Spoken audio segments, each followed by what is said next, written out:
apply pressure from every angle, you feel me? Yeah, you know, attack more. Never fold, man. Nah, never fold, never quit, yeah. Keep going, like, yeah. Now they gotta feel me, yeah. Now they gotta feel me, yeah. Now they finna feel me. I try to keep it cool, but niggas always act a fool. So now they gotta feel me, yeah. Now they gotta feel me, yeah. Now they finna feel me. I try to keep it cool, but niggas always act a fool. So now they gotta, yeah, I smoke that thing. Tryna get M's in the bank, fuck what they think. Knock a nigga whole mouth out. Come side me, top break, throw hands like Tank. Knock it out the park like Hank. I've been doing them planks, what you got on my drink? I've been trying to keep my sane. Humanity so lame, fuck you and your gang. Speaking on the dead man's name.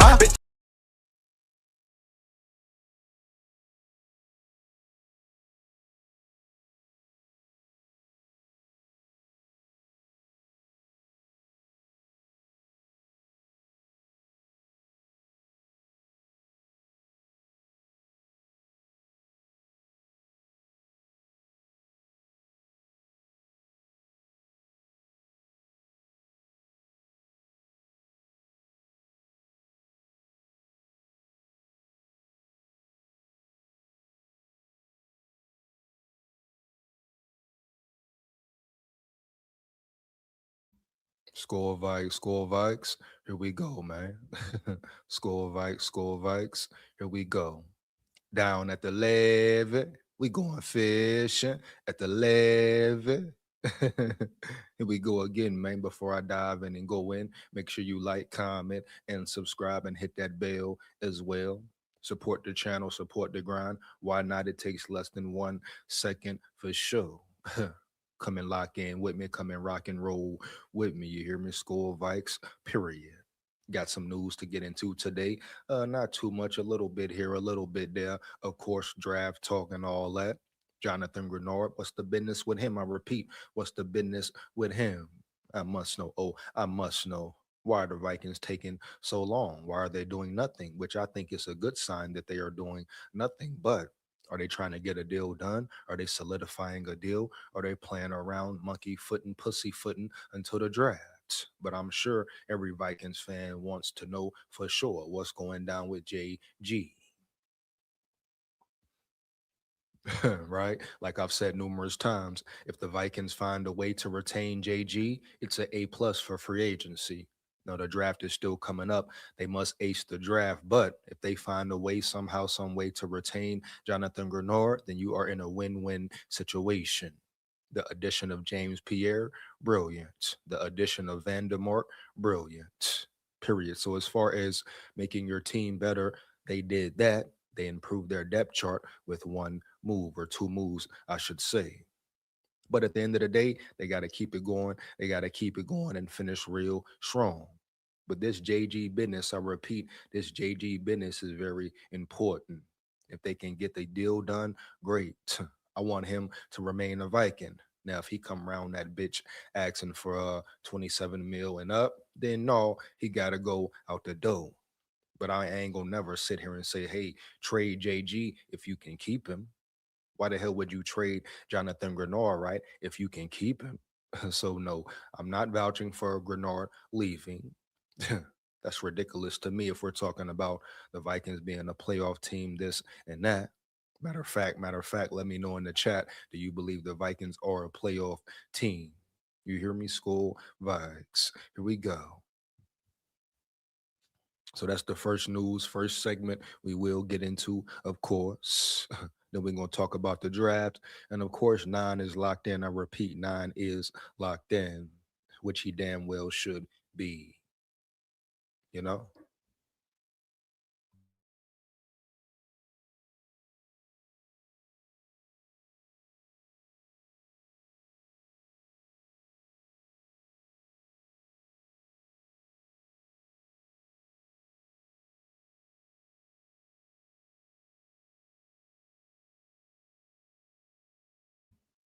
But of course, 9 is where he should be. You know, he put the work in all off season, been putting work in this off season. Now he's back in mini in the weight room, boom, getting stronger and all that. Be careful, man. Be careful. It's gonna get real spooky if that boy McCarthy come in at say 200 plus pounds in the boogie downtown. Oh, they're gonna be in trouble for real, right? Yeah, we thought he looked like a little running back at times last year. Shit. Wait till what you see this year. And he a better thrower, better passer, improve mobility and all that, improve footwork and technique. Man, what? Take the what and leave the what. JJ McCarthy will perform phenomenal. No doubt in my mind about it. No cap. And I gotta always say, bro, don't forget he was with John Beck, one of the best in the game, John Beck, period. So you you conflate JJ McCarthy putting his own work in, you conflate that with him working with John Beck. Oh man, sky's the limit. Matter of fact, it's no limit for that dude. Hey, lock in, nine. Lock in, my brother. They don't want you to shine.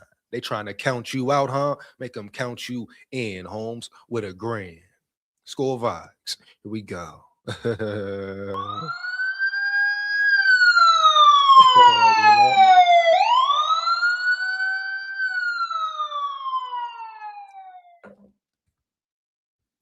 You know?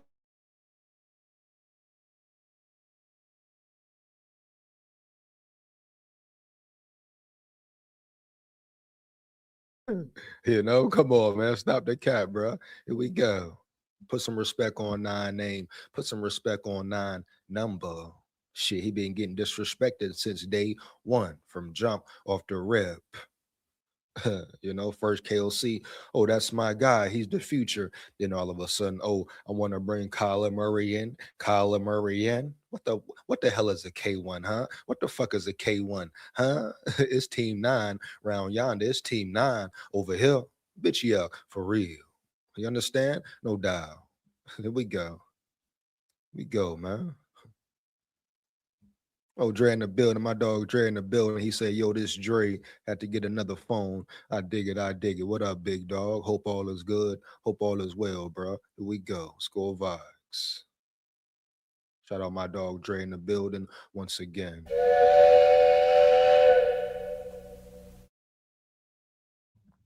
Here we go.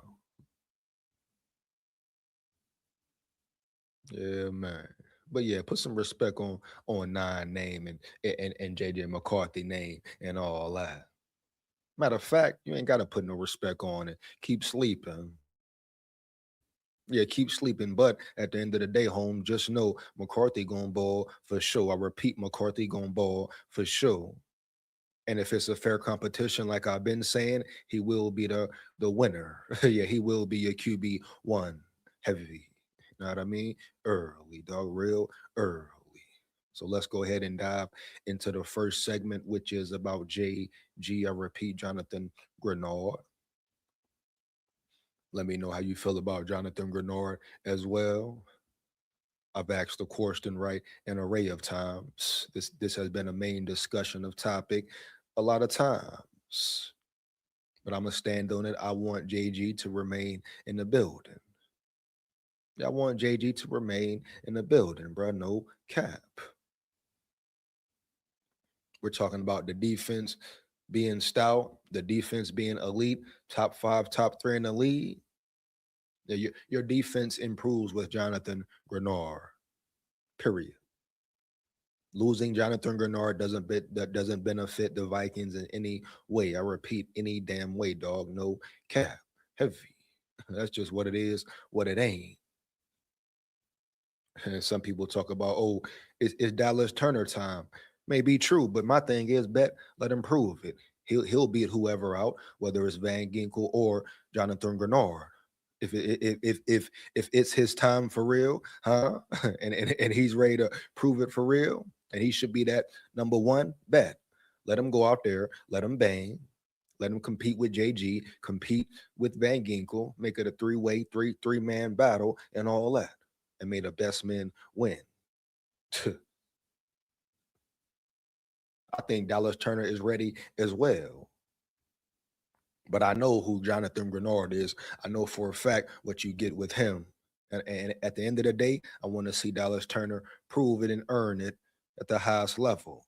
Shit, he ain't scared. He ain't running from no smoke. You think Dallas Turner running from smoke? He from Bama, dog. He from Bama. He know the motherfucking standard and all that. He know you got to compete. You got to earn it. Period. So you think it's anything new to him at the NFL level? You think he gonna cry like a little bitch? You hear me? No, he gonna step up and show up. I made the best man win.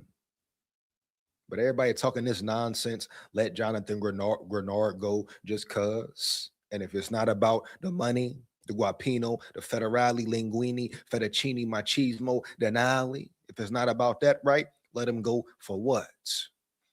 If he's not asking for 25 mil or plus or more, let him go for what? Once again, understand talent. Observe motherfucking talent in the building for real. Just like that whole dumb talk that I got to go back to once again. Everybody talking about, oh, trade Jordan Addison, trade Jordan Addison. What? Are you crazy, huh? Are you loci, huh? What the hell you talking about? Trade Addison, trade your mother. Huh? Trade your motherfucking mama. You hear me? Early. Yeah. Bitch, yeah. Talking about trade Jordan Addison. Are you crazy? And I'm glad Rob Brzezinski, the Wilfs, Kevin O'Connell, whoever, Brian Flores, whoever, bro, understood what type of talent Jordan Addison is for real. People love to forget what Jordan Addison did his rookie season. You know, when Jettas went out, he came in. All the numbers he's put up before last year, and they just want to point out, oh, Addison had a down year. What the hell? The whole damn team had a down year. The whole offense had a down year. What are you talking about here, bro? The O-line had a down ass year. Your head coach had a down ass year, play calling type shit. So what are you talking about round yonder? Once again, trying to make someone else the scapegoat. Period. It's always take all of the blame off KOC. Absolve him from everything. Hear me? Period. He is never neglected. KOC, he played it very well, though. Very well. He's playing it very well right now. Then people want to say, oh, KOC's on a hot seat. How we know? How the hell we know for sure, Holmes? How the hell we know for sure KOC is on a damn hot seat, huh? Is it for sure? Is it for certain? Shit. For 4 years, motherfuckers was saying Mike Zimmer on a damn hot seat, huh? And what happened there? KOC? What? Oh, he's more loved and accepted than Mike Zimmer was, and you think he on the hot seat, even if it's a piss poor season? How you know? Period. And then the way they handled the Quasi situation and all that, Kevin O'Connell should have went right out the door with him. All the slack he's been getting. The man just won Coach of the Year. It's people out there who really feel like he should have won Coach of the Year. It's people out there who really feel good about him getting crowned Coach of the damn year, Holmes, Vikings fans included. And you're talking about he's on the hot seat? Come on, bro. Stop the cab. Should he be on the hot seat? For sure. But is he? We don't damn know at all. Yeah. We don't know at all. So let's stop it. What the Wolves gonna do? Shit. He ain't been held accountable yet. No sweat. Here we go. Hey man, my dog holding in the building. My dog holding in the building, Holmes. My brother, my brother. Here we go, man. Let's get it. Here we go, man. Let's get it. He said, really, EJ, this early? I'm not even fully awake yet. Get on up, baby. Get on up, man. You hear me? Heavy, man. Get on up. You hear me? You hear me? Heavy, man. Get your ass on up, Holden. Early. Let's get it, man. No doubt. Top of the day, EJ. Lamont in the building. Lamont in the building, bro. Shout out Lamont Freeman in the building. My dog. Let's get it, bro. SKOL VIKES. Top of the day for sure. Here we go. Here we go. They're not used to the early birds. Better get used to it, baby. Get used to it for sure. Here we go. Yeah, you know. Yeah, man. Yeah, man. We go. Better get used to it on Sundays, man. No cap. Here we go, dog. Broski Bear in the building, man. Broski Bear in the building. What up, my dog? Does KOC even have a mama? He might have been hatched. Oh shit. That boy Bear coming in hot, man. You coming in too hot. Drink you some cold water, broski. Drink you some ice cold water, dog. Huh? No room temperature, homie. You need that ice cold type shit. Score vibes.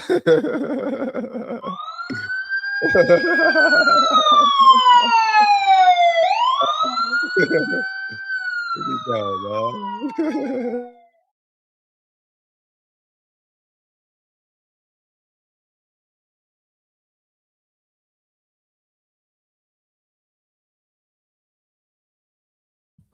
For sure, man. You need the ice cold water, dog. Heavy. Fuck everybody had a down year. Come on, Holden. Exactly. You see what I'm talking about, Holden? And they want to point out Jordan Addison. Oh, Jordan Addison had a down year. Bitch. Huh? The whole offense had a down year, Holmes. Most importantly, right, Holden, my brother, your head coach had a damn down year and all that. That's the main conundrum right there for me.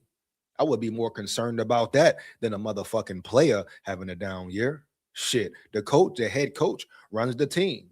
You dealing with a man stuck in his ego, right? Boom. You dealing with a man who don't want to change. You dealing with a glib speaker and all that. He fools the people for real. I mean, shit, hell, he's been fooling them for how long? Damn, 3 years now, 4 years now. Heavy. Hell, he fooled them in Los Angeles with the Rams.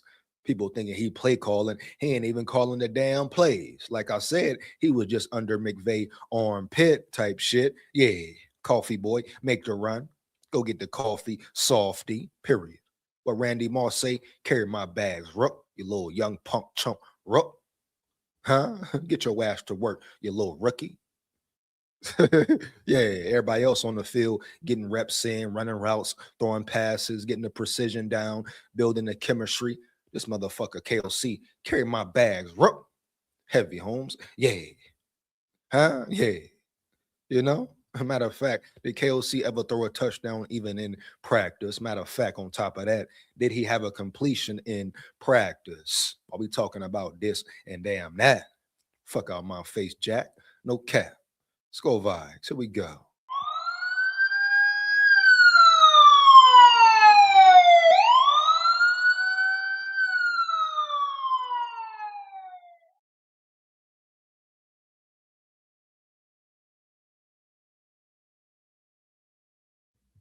Indeed, they did, but they blamed it on Quasi and McCarthy every time, every time. And I understand Quasi, like I say, I'm not mad at Quasi being fired. My thing is Kevin O'Connell should have been fired too, right, Lamont?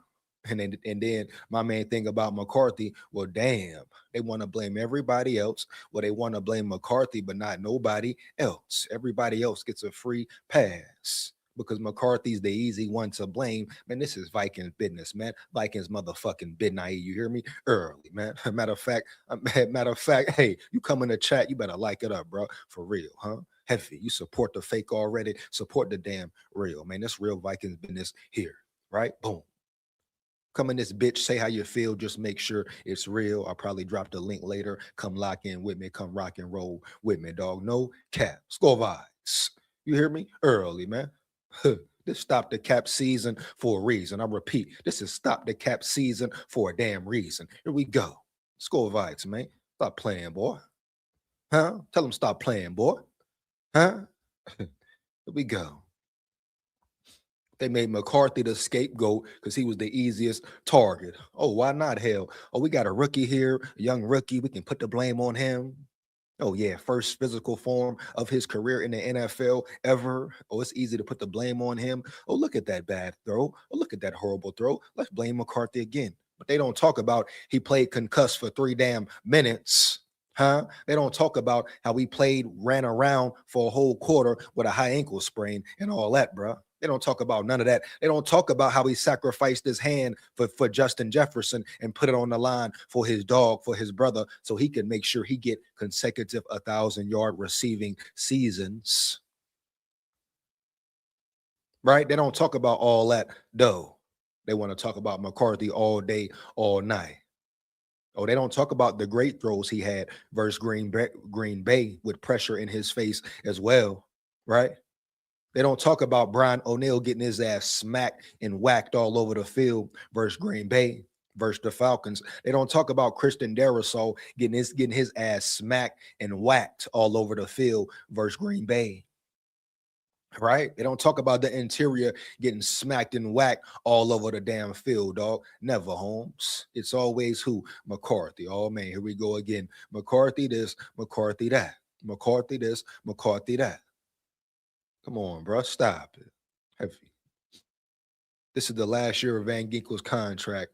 Why would Vikings want to trade Grenard? It makes no sense. Grenard and Dallas Turner would be a nice OLB tandem after this season going forward. You know, Broski Bear, and the man's only 28. You know, 28, bro. If Ginkel doesn't want to take a restructure or anything like that, take a pay cut. If Ginkel walks, then what? Do you plan to hit in the draft? Do you plan to draft 2 edge rushers if that may be the case? But Van Ginkel's contract is almost over with as well. What do you do after that? Do you pay him more? You know, do you give him more money? You got to wait and see about Van Ginkel when the season is over. You know? But it's funny, everybody just quick to say trade Grenard. Crazy work, dog, for real. Wolves need to sell the team and put in someone that is going to pay attention to the front office and clean house. They ain't gonna do it. You know they ain't gonna do that, Lamont, for real. You know it. He said the Wolves need to sell the team. Shit, who they gonna sell to? You know what? How much they gonna sell it for? Shit. Yeah. Don't get it twisted. The Wolves still love to be in the spotlight as well, Holmes. Heavy. They love to be in the press box and be on camera for the big games and all that. Prime time, Monday night, Sunday night games type shit. Oh yeah, the Wolves love to be around for that. They love to be around for sure. You know? Shit, the Wolves ain't gonna sell the team. Shit, of course, them what the Wolves is. If they don't care about winning a Super Bowl, get the hell out the building. That's my thing with the Wolves. If they don't give a damn about winning the Super Bowl and that's not the ultimate goal, get the hell out the damn building then, Wolves. Period. Better get used to it. 1 second.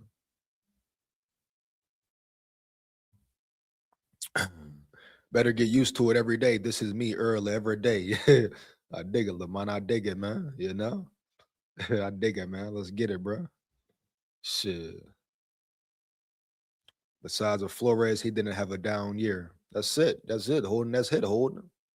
You know, Brian Flores, the defense had a great year. That's it. No cap, man. No cap. Addison and Grenard both under contract through next season. Hell yeah, bro. And you see how Rob Brzezinski thinks, right? You see how the Vikings are thinking, right? Heavy. They understand who Grenard is. They understand who Addison is. That's why they said boom, quickly and swiftly, right, Broski Bear? 5th-year option accepted, period. No questions about it. All the other bullshit, people talking, who cares, for sure. But at the end of the day, they realize how much of an asset Jordan Addison really is, period. And that's why they're taking so long with Grenard right now. They're trying to figure it out, get the deal done. I'm sure of it. At least I hope that's the reason.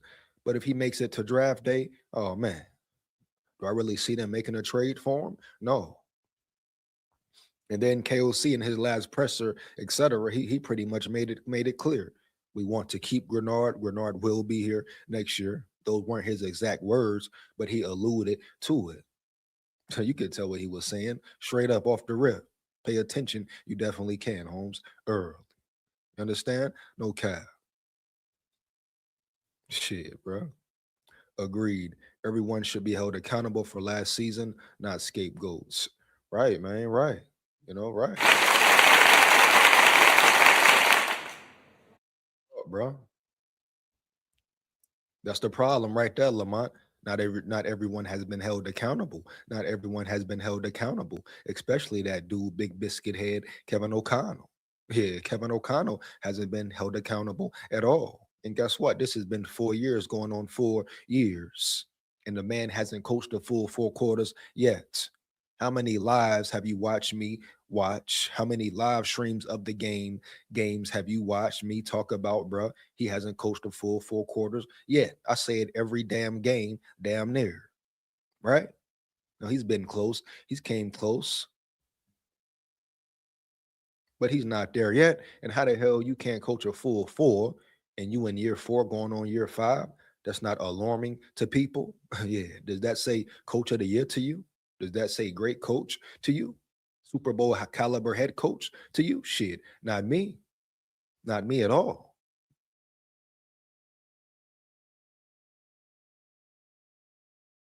Not me at all, baby. No doubt. That don't say no damn coach of the year to me, period.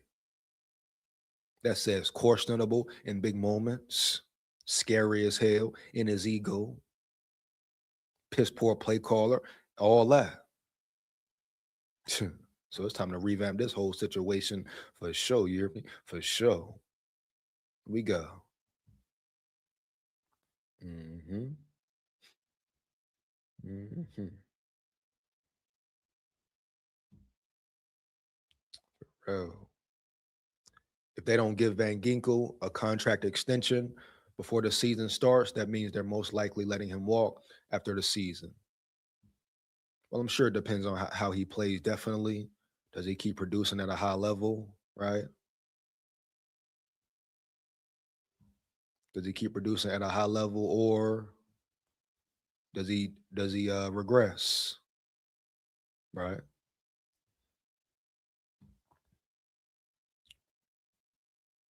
But Van Ginkel definitely a great player. He's played great for the Vikings so far, but one of the main things for him is, can he stay healthy as well? Can he stay on the field?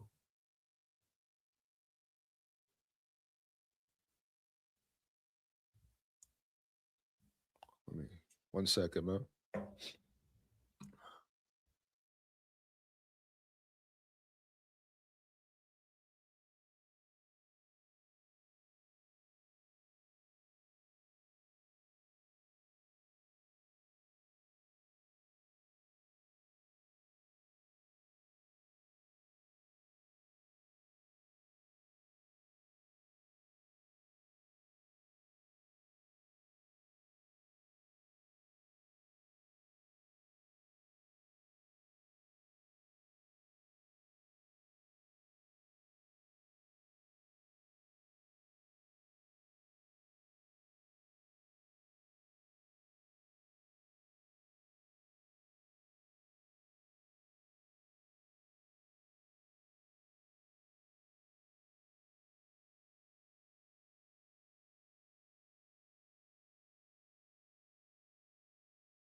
Here we go, though, man. Straight up, though.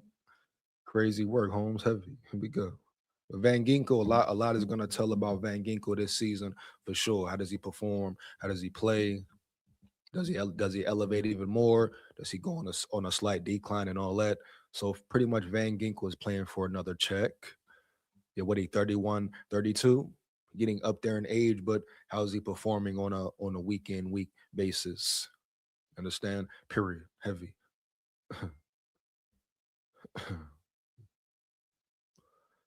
We go.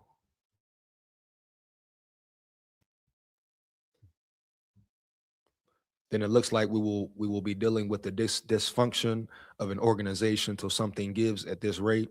We won't see a superpower possibly.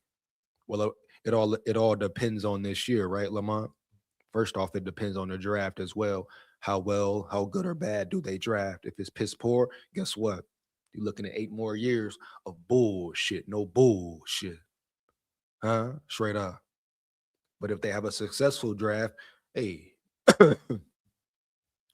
you potentially looking at a playoff team right now. Now, are you talking about reaching, merging into that Super Bowl window? You're talking about building a real roster finally. Are you talking about potentially being a Super Bowl caliber team? 2 years, 3 years, whatever. Hopefully sooner than that, of course. I mean, shit. If you get some players that hit in the draft this year, 3, 4 players that contribute, may be very rare, but it has happened, or at least can be in the rotation. Certainly, you're talking about playoff team, playoff run potentially. I ain't gonna do too much and vouch for the Vikings anymore. They got to show it now, bro. At this point in time, they got to damn show it. But you got people saying, hey, since they acquired Kyler Murray, they're a playoff team now. They're an NFC championship winning team now. No, I ain't gonna sit here and say all that because you don't know which Kyler Murray you getting. Period. So that's a little extreme, like I've been saying. But everybody crowning Murray as well, assuming they're gonna get an MVP caliber Murray or some type shit.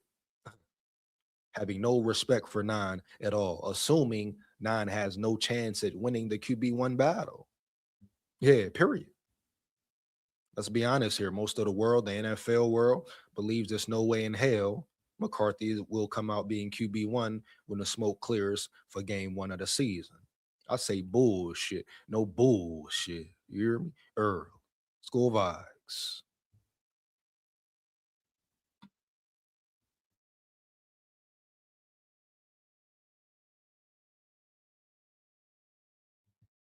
Daniel in the building. What up, my dog? Daniel in the building. Once again, Skull Vibes. Here we go. Who gets fired for another bad season? The head coach, both HC and defensive coordinator. The whole organization, start up ground zero. We better stick at pick 18 and not no bum like Dylan T. We need a dog that bites. Hey, Daniel coming in hot, bro. Daniel coming in hot, huh? Score vibes. Here we go. Say who gets fired? Shit, it should be KOC. Then you might want to go ahead and slide Brian Flores in there around yonder. Oh yeah, bitch, yeah. Go ahead, slide Brian Flores at the HC position and all that for sure. You hear me? I mean, hell, why not, dog? Right, right. Dylan Thieneman, what's up with Dylan Thieneman? The word on Dylan Thieneman now is like not too many want him, not too many are rocking with Dylan Thieneman anymore. You see how it switches, how it changes abruptly. I remember everybody saying, "Hey, the Vikings going to draft Thieneman. The Vikings need him." Oh, now he don't fit the scheme. He's not the one. I don't think he's the one personally. There's probably 3 or 4 safeties I'm taking over him off the rip for sure. But at the end of the day, the Vikings gonna do it their way. But now it's like nobody wants Thieneman anymore. Ah, now they're running away from Thieneman Holmes per se. You know. Last time we put up a 50 burger, when I'm waiting. You know, Super Bowl, I meant damn autofill. That boy Lamont, wow, man. Here we go. Here we go. We was 2 points away last year playing playing the bum. Mm. We was 2 points away last year playing the bum ass Bengals with Wentz at QB. Almost got that, Lamont. You know it. I can't wait to see the draft and how it turns. Let's see who the finger gets pointed at then. The draft will tell a lot. The draft will tell a lot, Lamont, for sure, dog. No cap. No cap for real. Earl. But let's get into some JG business right quick. Make sure you come in the chat. You like it up, like, comment, and subscribe as well. Support the grind, support the channel. Once again, we go. We go, man. You know, draft day coming up, so it was only right to put a young, hungry, big dog corner in the background laying a smackdown. Yeah. We go. Here we go, man. Here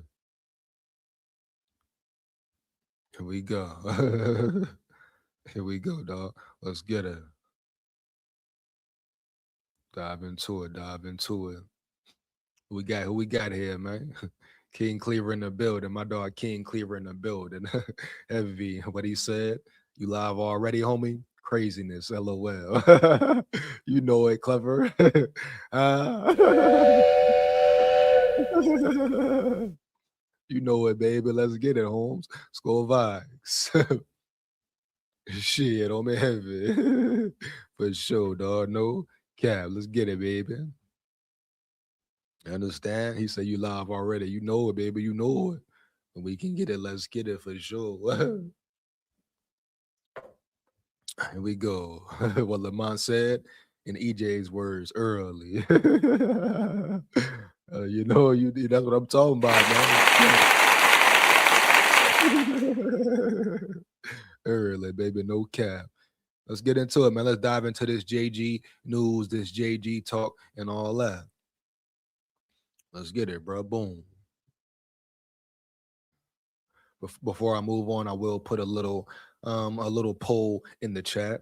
Main question of the live today is: do you think the Minnesota Vikings are a playoff team this coming up year?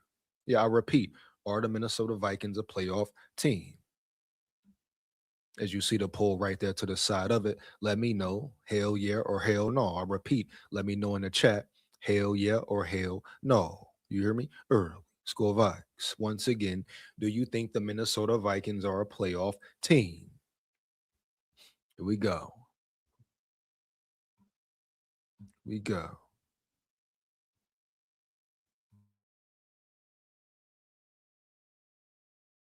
Once again, give me a hell yeah or a hell no in the chat, whether or not you feel like the Minnesota Vikings have a playoff caliber team. Period. Here we go, man. Follow instruction very well. Score Vikes. Let's get it.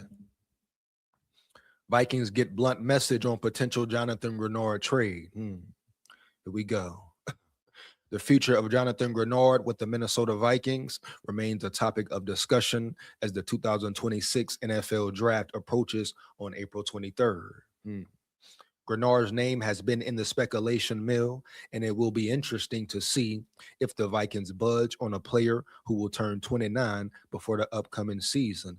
And so what? What the hell? So that's what I be talking about there, bro. Round yonder, right? Boom.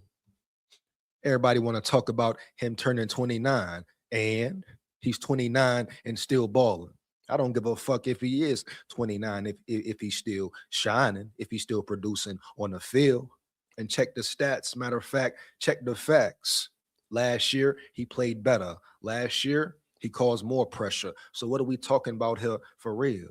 You know, this is not a Javon Hargrave situation, right? This is not a Jonathan Allen situation. You hear me? No cap. This is a player who's 28, 29, still in his prime for sure, playing at a high level for sure. And you talking about sending him out the damn dough for what? Take the what and leave the what? We're thinking about overall defense, overall team, overall scheme. And like I said, bro, I would love to hear somebody ask Brian Flores, hey, do you want to see Jonathan Grenard leave or go? I mean, stay or go? I guarantee I already know what his answer would be, bro. Huh? I guarantee Brian Flores wants Jonathan Grenard in the building to stay. He fits his scheme very well, period. You know what's up. We know what it is. We know what it ain't. You hear me? Early. Score Vikes. We go. Let's get it, baby. Crazy work. Crazy work. I repeat. On March 3rd, ESPN's Adam Schefter reported, citing sources, that the Vikings are open to trading Grenard. As a result, there's been speculation about whether Minnesota would ship out the veteran pass rusher if it gets an ideal offer. Chip Scoggins from the Minnesota Star Tribune shared his thoughts on a potential Grenard trade as the draft approaches. And as we know by now, you got to pay attention and be careful, even reading Vikings media, stories, topics, and all that, articles, and all that heavy. You know, because sometimes even the so-called Vikings media and Vikings beat writers put out bullshit, no bullshit. Straight up, man. Shit. You know, Holmes, heavy, and fix the grammatical errors as well. Hell, the hell going on around here? Oh, I know. It's the world we're in. Here we go. SKOL VIKES.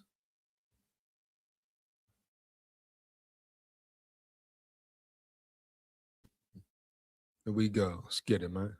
What is Grenard's camp looking for in terms of contract, especially the size of it, huh? Scoggins said on the April 18th edition of Purple Daily. Here we go. That is the key question. There's way too much chatter about it at the combine for it to just fade away.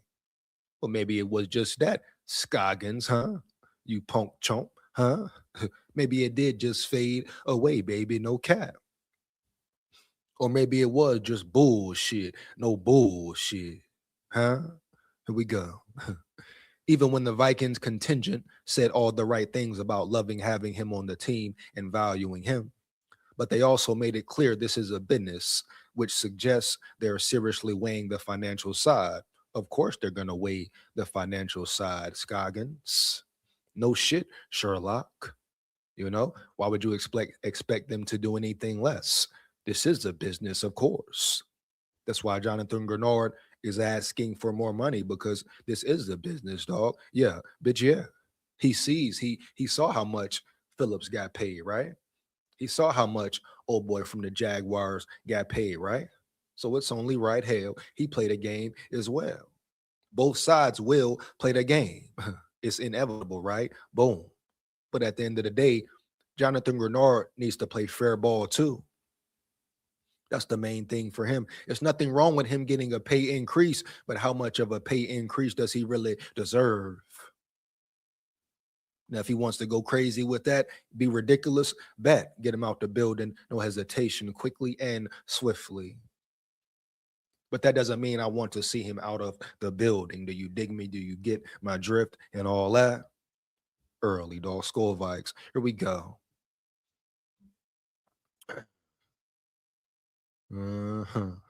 Grenard is approaching his 29th birthday. The question becomes whether you want to commit significant money to a 29-year-old when you already have Dallas Turner in place. If they can get a second-round pick, it would not be surprising if they moved him during the drafts. Here we go. Vikings head coach Kevin O'Connell on Jonathan Grenard's future.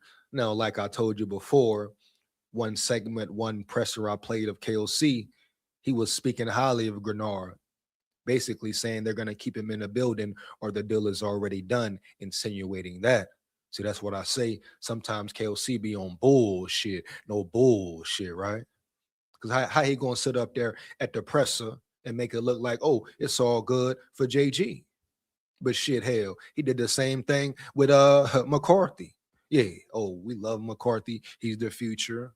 How many times has his tune done changed on McCarthy? Oh, we love McCarthy. He's our guy. He's the one, this and that, boom. Then whole time he over there plotting to bring in K. Murray, Kyler Murray. Huh? He talking about growth and development for McCarthy, but he ready to focus on Wentz and Murray. You know? And McCarthy has been treated unfairly at all the quarterbacks who have came across O'Connell, period. He's gotten the least amount of attention, the least amount of fucking respect, huh? Kelsey didn't put no work in with him last year, obviously. Obviously, OTAs, training camp, it was nothing done. Obviously, the sabotage was in. Because how the hell you not fix footwork when you got a full training camp, punk chunk? Huh? Because how the hell you not have JJ McCarthy's technique on point and you got OTAs, you got player workouts, huh? You got training camp, huh? Preseason, all that, camp, boom. But shout out to McCarthy for taking it upon himself, saying, Fuck KOC and what he talking about.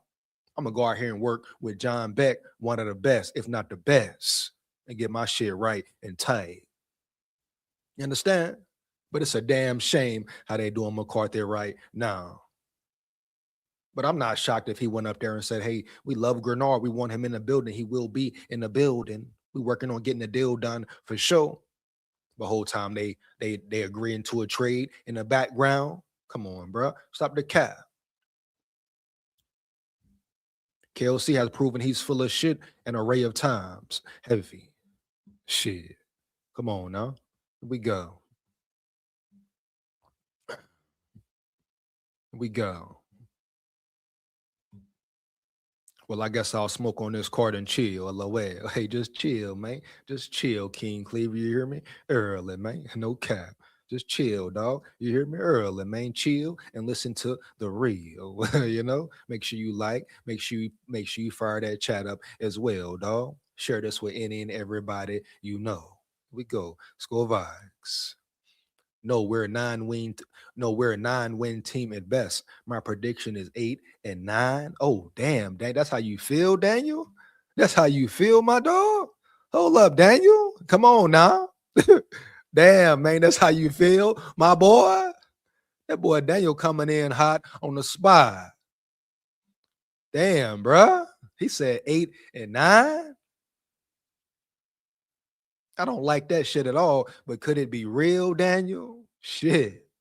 So you saying fuck what Murray talking about. You saying KOC gonna be ass again. You saying the O-line still ain't gonna be shit. You saying the run game, pass protection still ain't gonna be shit.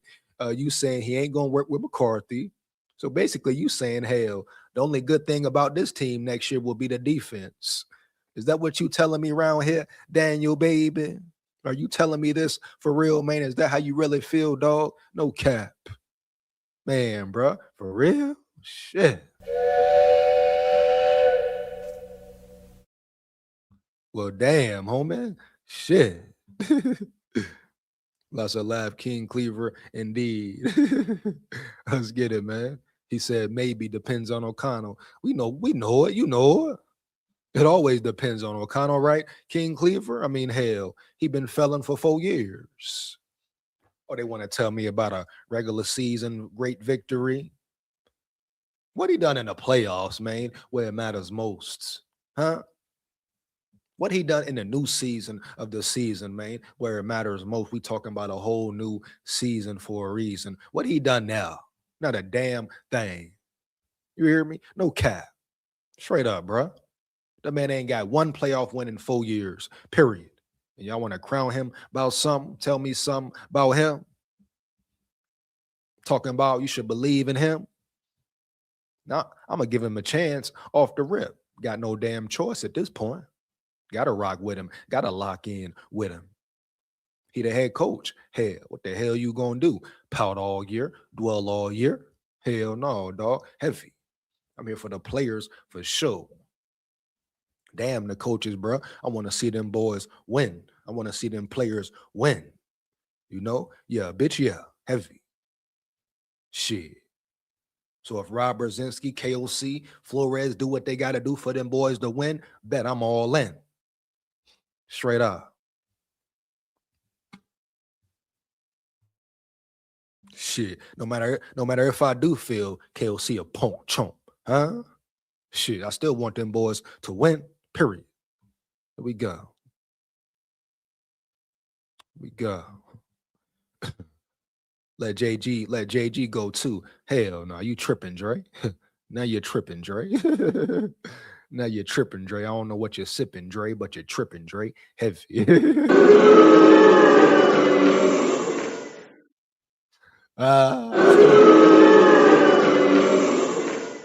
Yeah, what the hell you talking about around here, Dre? Huh? Expound, my dog. Expound. Period.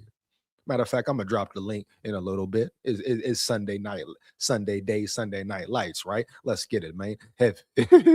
Here we go. Here we go, man. No cap. Dre talking nonsense, huh? Who done brainwash you, Dre? Who done fucked your mind up, Dre? You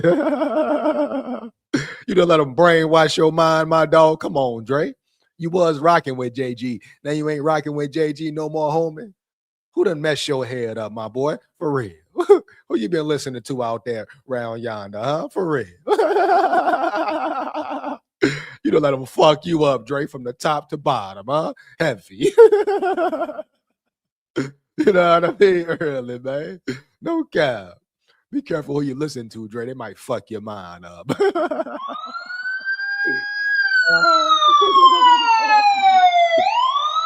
Bro, no cap, bro. Oh man, bro. No cap. Oh man.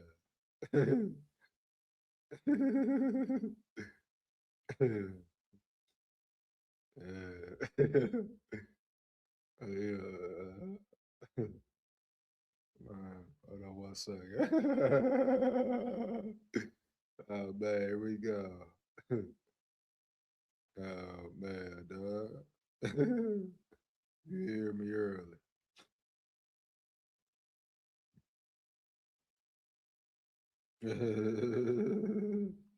Here we go.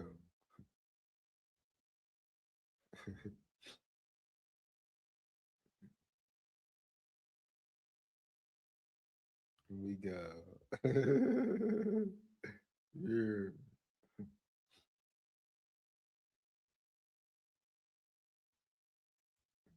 Here we go. 1 second, man. You hear me early? You tripping, man. You hear me early? We go. They done messed Dre head up, man. Somebody go save Dre. Tell him, get out. Tell Dre, get out. You hear me early, man. Oh, man, bro. They done messed him up round yonder. Here we go. You hear me? Let's get it, man. Here we go. Key players in the last year of their contract, running backs Mason and Jones, tight end Hawkinson, RT Brian O'Neill, outside linebacker Van Ginkel. I mean, well, damn, Broski Bear, a Bears fan, and he know more about the Vikings than some Vikings fans around this bitch. You hear me early? Damn, Broski Bear, you're a real study out of Vikings, ain't you, my boy? No cap, man. You hear me early? Hey, that boy Broski on it. No bullshit. For sure. Here we go, man. Heavy. Here we go. I'm looking for the Vikings to address running back, tight end, right tackle in the draft for sure. Hey, Caden Proctor. Here we go. Kenyon Sadiq. Here we go. Demond Claiborne, baby. Here we go. Let's get it, bro. No bullshit. If they trade Grenard, you can throw outside linebacker into the mix as well. You damn right you can. You better. Hell, you better. What the hell they talking about around here? You better. Nile in the building. Nile in the building. What up, dog? What's up, BJ? All is good. All is well, bro. Here we go. Let's get back to it, bro. 1 second. So once again, Vikings head coach Kevin O'Connell on Jonathan Grenard's future. Let's get into it.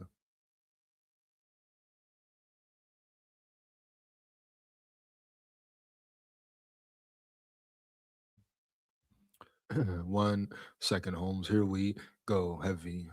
Here we go. On March 30th, head coach Kevin O'Connell sounded as if he expects Grenard to be in Minnesota for a third season, though he didn't fully close the door on a trade. That's a damn lie. Yeah, I expect him to be part of our team, O'Connell said at the NFL owners meeting. HT Pro Football Talk. I know there's always conversations. There's conversations this week. There's conversations throughout the off season, and we'll continue to kind of attack things at the different phases. Here we go.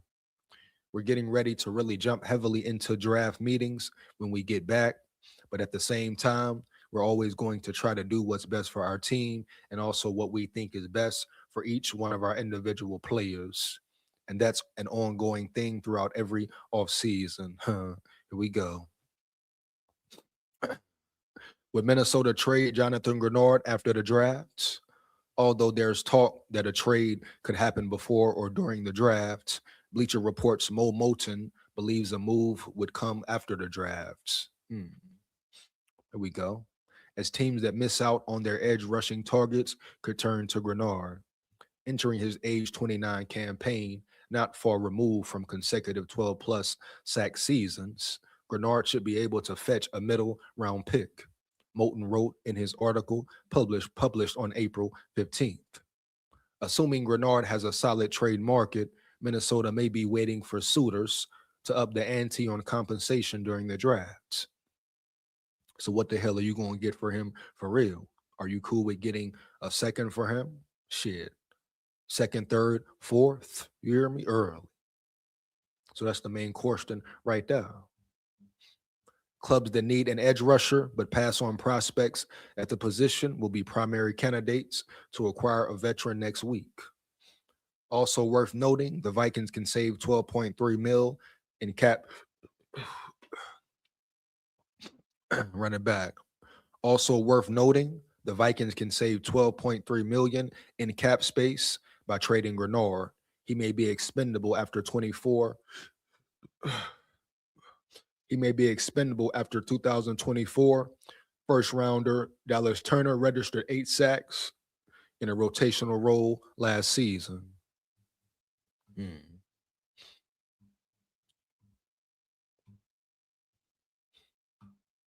Once again, let me know how you feel about JG, bro. That's pretty much it for that segment and all that. There we go. Minnesota ain't doing what Houston did.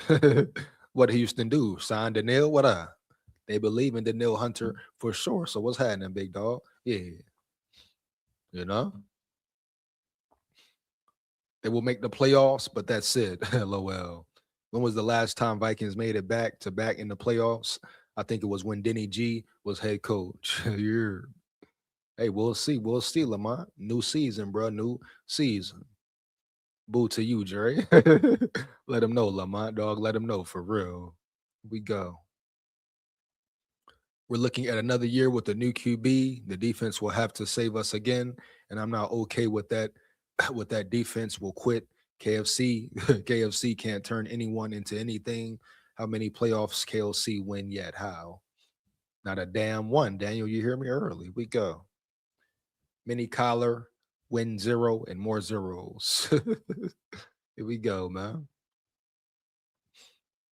I can't wait till these reporters start asking real questions at these press conferences after games. You know they won't do it, Lamont. They ain't never gonna do it. You know they can't do it. They scared to do it. We go. My biggest concern is KFC can mold his playbook to a bum Kyler Murray. Why didn't he just do it with the JJM? Makes 0 sense. Expect to try and save his job. Let's say Kyler balls out, but we still miss the playoffs. And that's the main question, bro. Like I've been saying, Daniel, right?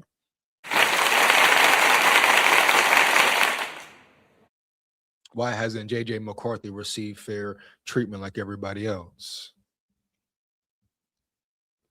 You know, why did he continue? Why does he continue to get the short end of the stick? Right?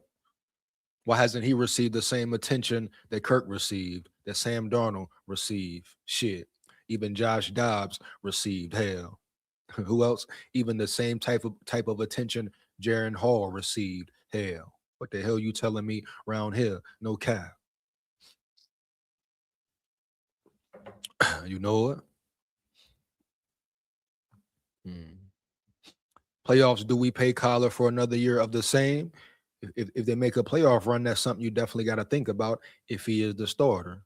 See, there you go again, Daniel, assuming that he will beat McCarthy out. You're assuming Murray is your starter off rip. Don't assume shit, right? Right. Here we go. JG becoming a distraction. I need him all in. Distracting what? What the hell he distracting, Dre? No cap. You hear me? Heavy. What the hell he distracting, Holmes? What? He distracting what? Ain't nothing a distraction. We talking about money, the business side. Shit. He playing the game, trying to play it well. That's what everybody else do. That's what Kirk Cousins did for 6 years. That's what Adam Thielen did last year. Y'all didn't have no damn problem with it then.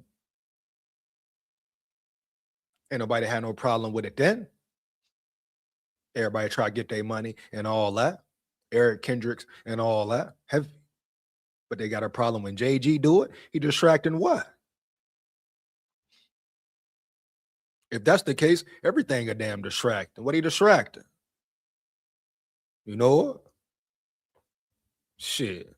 He got the right to ask for more bread. Heavy, no cap. He got the right to ask for some more damn bread. No cap. All that. Straight up. That's a certain amount, a certain max he should be at. Shit. How much they pay Kirk? How much they pay Kirk for all them years? Huh? You know. Here we go, man. Who won the Giants trade? Bengals or Giants? What was the trade, Daniel? Let me know. Chime me in. Tune in. What happened with the Bengals or Giants, bro? Let me know. Daniel, let me know right now. Here we go. Heavy. Huh? What the hell went down with the Bengals and Giants? Matter of fact, let's see what's up. Fuck it. Give me 1 second. We got what going on around here.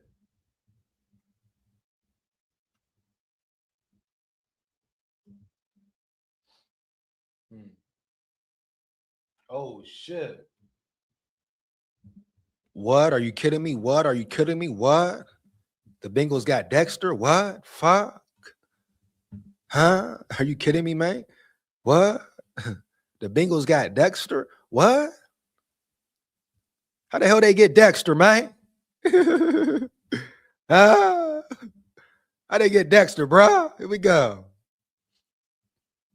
They're scared to ask the public to use people that view and support this team for sure. There you go. There you go, Lamont. They hit it on the head with a hammer. You hit it on the head with a hammer. No cap.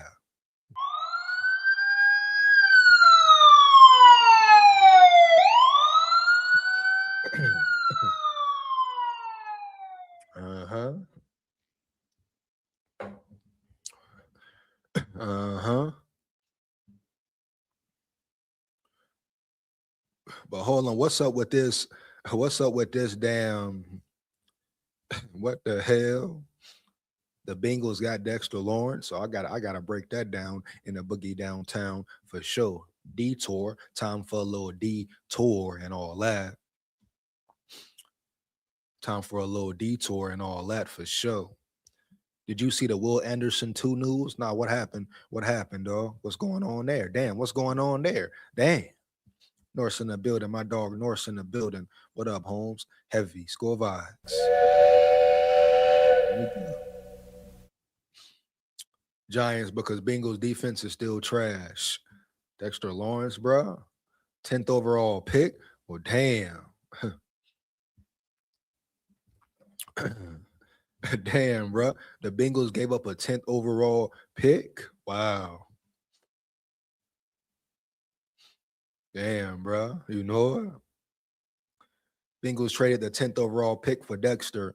Giants now on the 5th and 10 picks overall in this year's draft. Damn, bro. If they hit, crazy word. Shit. I ain't gonna lie. If those draft picks hit, the Giants did something now. For real. For real. Wow, bro. For real. The fuck up. Giants trade Dexter Lawrence to Bengals, an NFL blockbuster. Dexter Lawrence flexed his powerful 6'4", 342-pound frame, and the Giants responded. The 28-year-old defensive tackle, who created the first turbulent waters in the highly anticipated feel-good John Harbaugh era, was traded Saturday night to Cincinnati for the 10th overall pick in the upcoming draft. Damn. The deal is in place, subject to Lawrence passing a physical. If everything goes through, the Giants will have the number 5 and number 10 picks in the first round. Like I say, if those 2 picks hit, the Giants are in a great spot. And the Giants have been building already. You know, their trenches, defensive trenches, pretty solid. Jackson Dart, how good will he be or not be? Can he stay healthy? Huh? But the Giants are trying to build it up, huh? Build it up. They got Harbaugh in the building now. Yeah. Here we go, man.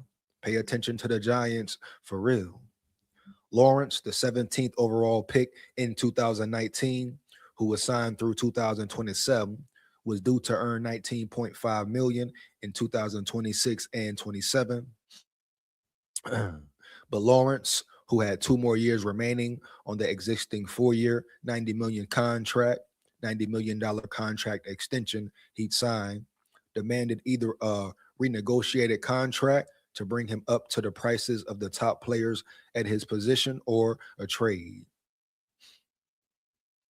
That's the game. That's the way of the business for real. You know it? Here we go. Wow, though. Wow. The Giants, clearly sensing this would become a protracted situation that would bring unnecessary distraction to the rebuilding program, Harbaugh is instilling as he tries to resurrect the team from 4-13, from its 4-13 season in 25, found a proper price. Lawrence, using his leverage, went public with his trade request 12 days ago.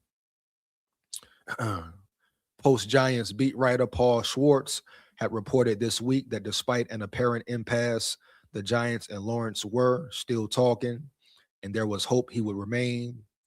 Schwartz quoted Harbaugh as saying, "We are working together to get the best outcome for the Giants team.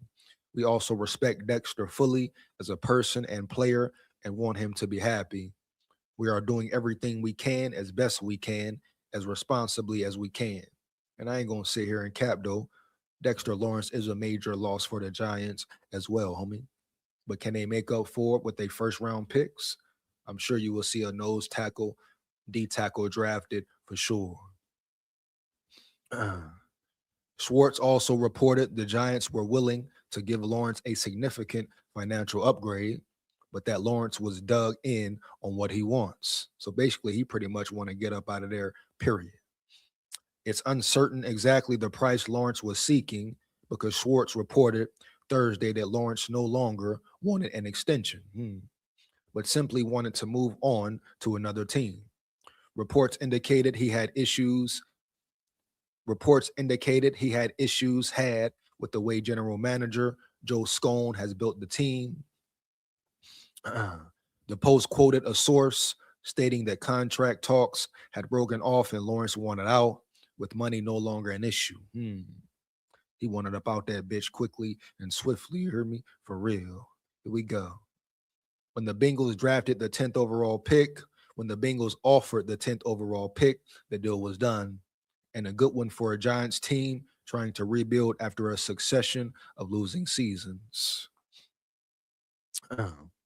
Lawrence was set to make $19.5 million in base salary in 2026 and had already forfeited his $500,000 workout bonus after staying away from the first 2 weeks of the voluntary program. He was due $19.5 million in 2027.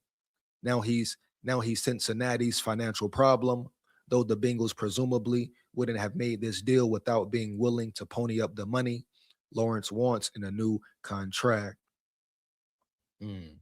Very interesting. Here we go. Jordan Davis of the Eagles and Milton Williams of the Patriots both average $26 million per year, and Lawrence, a 3-time Pro Bowl selection in 22, 23, and 24, surely wants more than those players. I bet. I dig it. After a big 24 season in which he had a career-high 9 sacks in just 12 games before a season-ending elbow injury, Lawrence had his worst statistical season in 2025, which is why the Giants understandably were reluctant to give him a huge pay raise this year. Still, Lawrence's PFF pass rush grade of 84.5 in 2025 ranked 7th among all interior defensive linemen in the league, backing up his claims that he's double-teamed all the time. Teammate Brian Burns, the Giants' top edge rusher, who had a career-high 16.5 sacks in 25, credited playing alongside Lawrence for helping his production by occupying those double teams. Of course. No, that's why he's a big name. He's a real big dog up front. You know, when you get double team, you free up other guys, let them move around in space. That's why Burns, he's exactly right, bro. That's why he had a 16.5 sack season, all that. Your trenches motherfucking matter. Big boys up front matter, bruh. Period. No cap. Right? For sure, bruh. For real. So losing Lawrence is definitely a big deal for the Giants. But I'm sure hey, nothing you can do. A man want to go, let him go. Shit, for real. But if they don't draft the right guy in the draft, guess what? They got a problem themselves.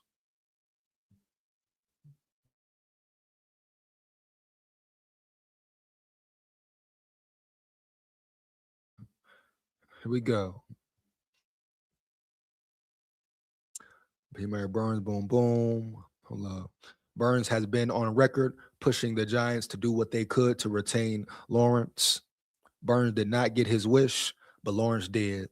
And in the end, the Giants got a proper haul for their disgruntled star player who was apparently never going to be happy continuing his career in Giants blue. Hey, bro, that's how it is. Sometimes that's how the cookie crumbles. That's how it goes. You understand? Heavy. Shit. Basically, he wanted to get up out the building, period, anyway. No cap. That's what it was. That's what it is. That's what it ain't. You understand? What we got here, man? That's a long, yeah, 10th overall, dog. 10th overall. But you got to make your picks head straight up. First round draft pick issue players, no doubt. Straight up. Now imagine what happens if Raiders don't make Mendoza number one. Giants will pounce. they got Dart though. What up with Dart? You saying they saying fuck Jackson Dart or what? Holmes heavy. Would they want to waste it on a QB? They need more. They just lost Lawrence, right? Why the hell would the Giants get a Mendoza, Fernando Mendoza? Period. They got Jackson Dart, right? Shit, you better get a D tackle, a nose tackle, all that. You just lost Dexter Lawrence. This ain't some regular name, some regular degular. Hell no. He's a real big dog up front. One of a kind for real. Now, understand you got great draft capital out of the trade, but at the end of the day, bro, you better go try to find you a Dexter Lawrence. And it ain't for sure that you will. Right? They don't make him a dime a day. Period, dog. No cap. Yeah. Dexter Lawrence is a real problem up front. Yeah, straight up. Here we go.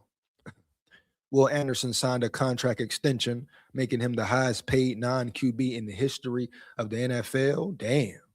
3 years, 150 million, 134 million guaranteed. Man, what? Wow. You see the importance of trenches. You see the importance of exterior edge rushers and all that. And y'all talking about JG shouldn't get a little bit more. Are you kidding me, baby? No cap. Huh? You see the importance of a defensive front. Are you kidding me here? And y'all questioning JG. And you see teams paying whatever amount they need to do to keep their damn players. Will Anderson, Daniil Hunter. Do you understand where it's going? What the fucking trend is for a reason, Holmes? Heavy. Edge rushers matter. D linemen matter. You know what? Better wake up and smell the damn coffee for sure. I gotta look at the Will Anderson shit. Fuck it. 2 cans in a bucket. Another detour. I repeat, another damn detour. Heavy. Probably drop the link after that, but we gotta take a motherfucking detour. And shout out Will Anderson Holmes. Roll Tide full of pride. No cap.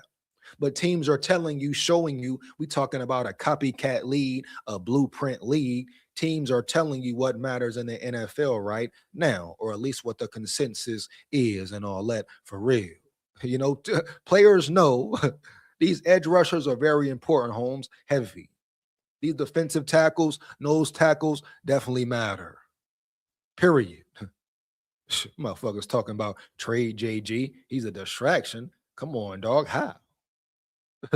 Somebody didn't brainwash Dre ass. He want to come over here and cap and yap. Yeah. What the hell going on around here, man? Here we go, man. Let's get it. I gotta take a detour again, though, because my boy got paid. That boy got big bucks. No whammies. That boy Will Anderson got big bucks, no damn whammies, baby. No cap. You hear me? Early. For sure. That boy got paid. No bullshit. Here we go, man. Damn, bro. Damn, homie, you hear me? Early. Damn, he got paid, bro. For real. For real, what the dough? Hold on, man. He got paid for real. Roll Tide, boy. Roll Tide full of pride. Get that money, motherfucker. Yeah, my boy, my dog. Yeah. Fuck going on around here? The hell you talking about? Pay my dog, man.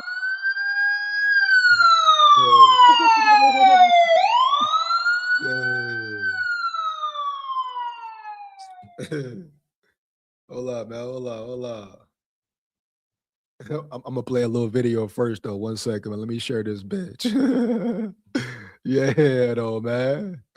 Pay my mans and all that. Heavy. Here we go. You know it. Let's get it. Outside linebacker. We have some huge breaking news. Hold up, man. Give me 1 second and all that, man. Hold up, man. Hold up, man. Yeah. Here we go. Here we go, man. Let's get it.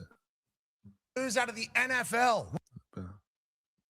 We have some huge breaking news out of the NFL. Will Anderson, defensive end, outside linebacker, monster for the Houston Texans, a part of the Houston Sack Station. And Houston, you don't have a problem with locking down a guy you invested a high draft pick in, okay, traded up to go make the thing happen, and now he's getting $150 million. Wow. Dollars. 130.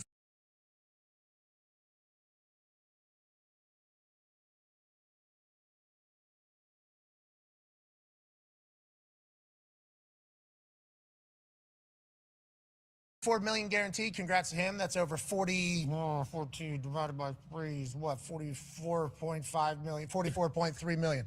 44.3 million a year guaranteed. 50 million possibly in incentives. Yeah, pay that man, bro. That boy getting that guapino, that federale, huh? That linguine, that cheddar, that bread and butter, that fettuccine, that domino, huh? That machismo, that denali, huh? That federale, huh? Bitch, yeah, roll tide. There we go. A year for the next 3 years. Casario obviously made big play, loved him coming out of Bama. Now he signs him to a massive deal that resets the entire defensive end quarterback sacking market. Congratulations to Will Anderson.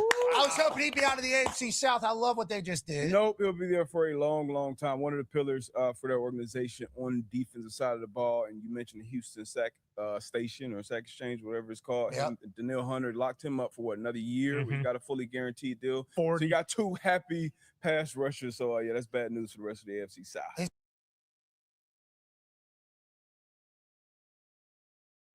Yeah, you know it. You know it. You know it. Shout out that boy Will Anderson, bro. Once again, here we go. You know it. Here we go. We go, man.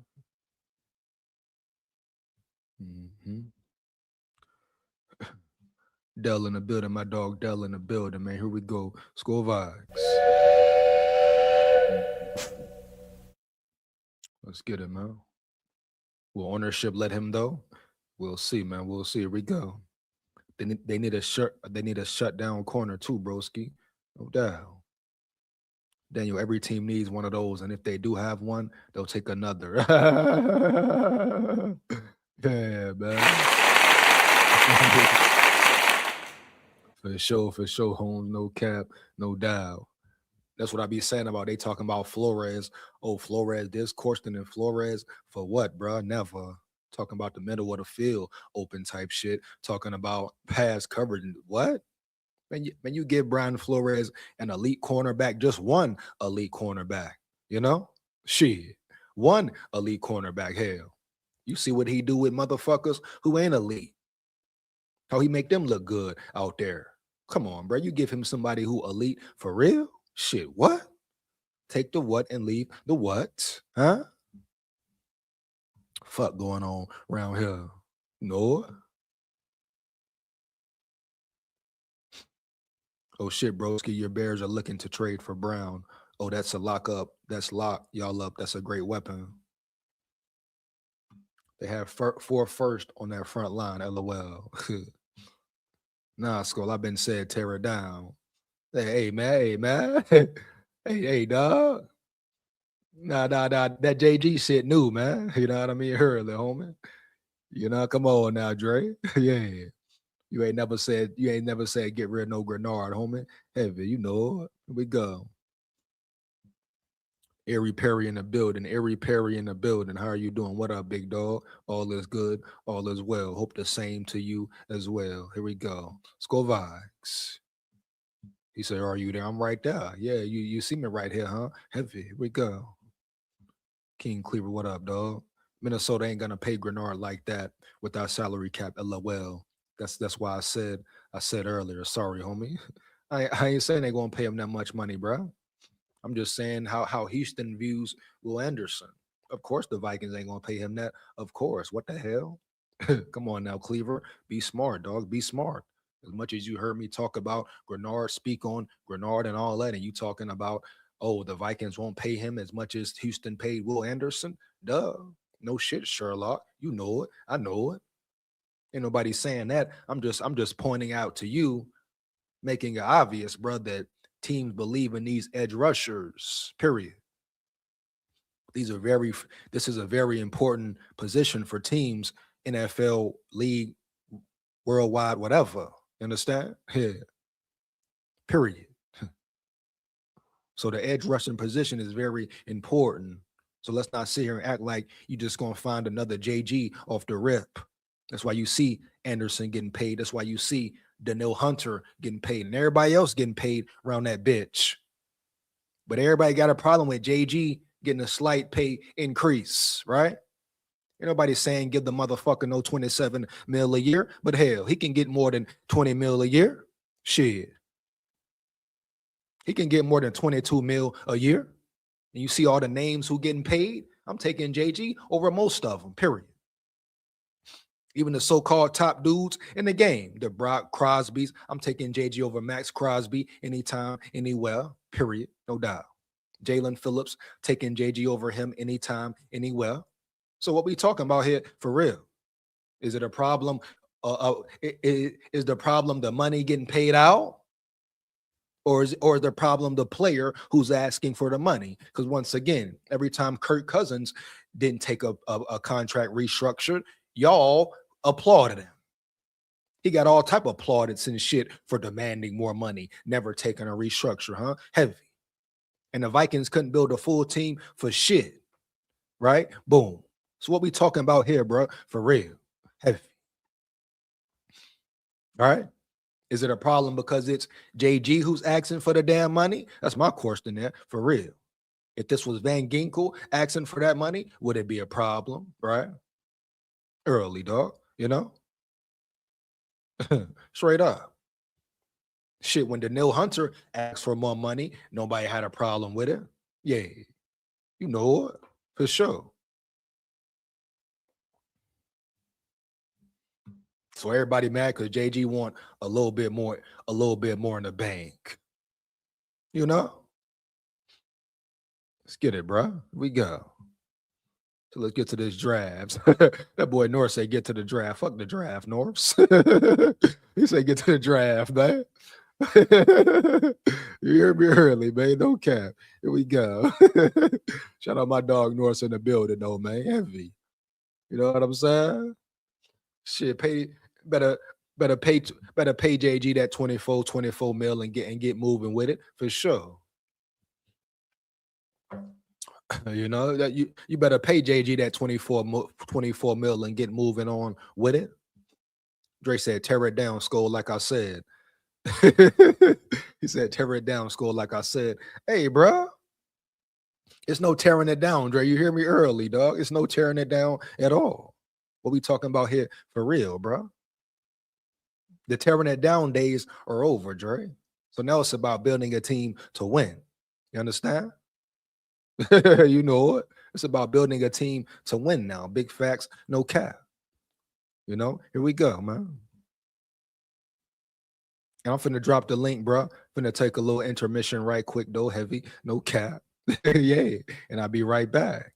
You want to come lock in with me, rock and roll with me, say how you feel, just make sure it's real, man. Yeah, let's get it. Vikings business, JG talk, draft talk, whatever. Let's get it, bro. Score Vikes. Here we go, man. Yeah, I'll be back. Give me 1 second, man. Here we go. Score Vikes. Come on. They talk about get rid of JG, man. Come on, man. Oh, what's up with this thing here, man? Here we go, bro. Here we go. 1 second. 1 second, man. You hear?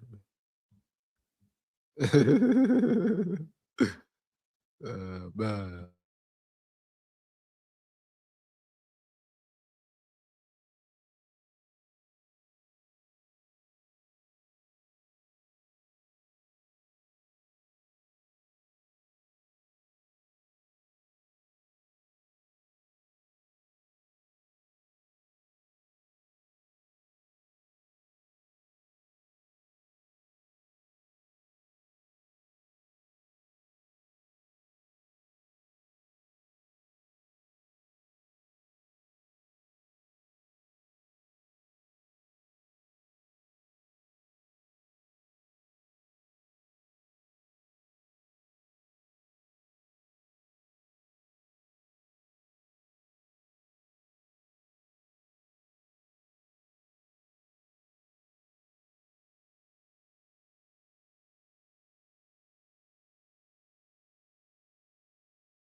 Here we go. You know it.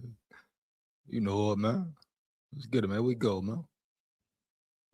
Yeah, let's get it, bro. Vikings business, man. I repeat, Vikings business. I eat for sure, man. Here we go.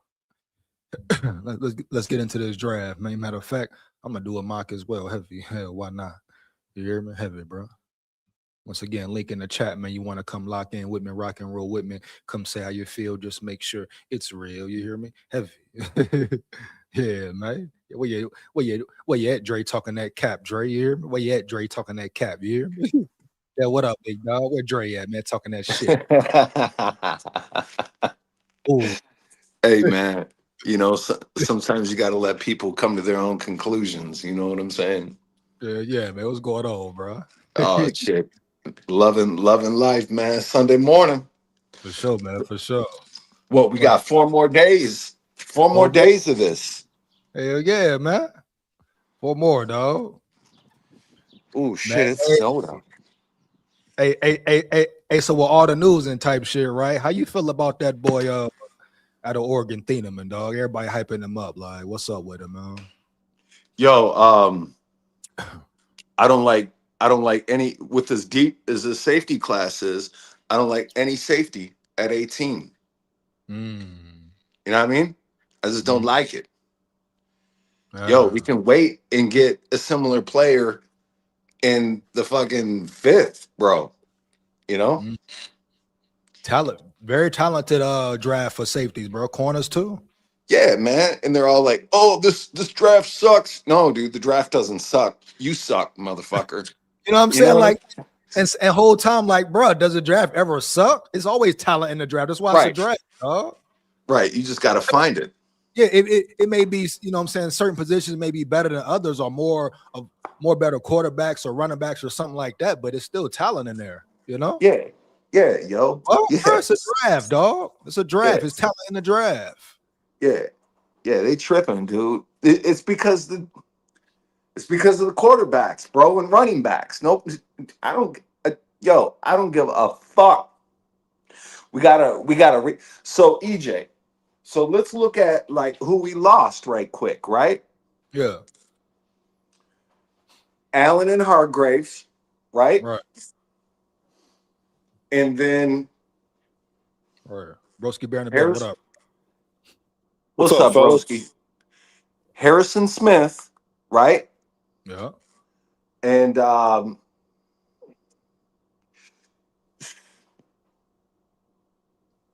you gotta ask, is that really a loss though, Dell? Like Hargrave, is that really a loss? Did they produce enough to call it a loss? He was eating some shit up. He was eating some shit up.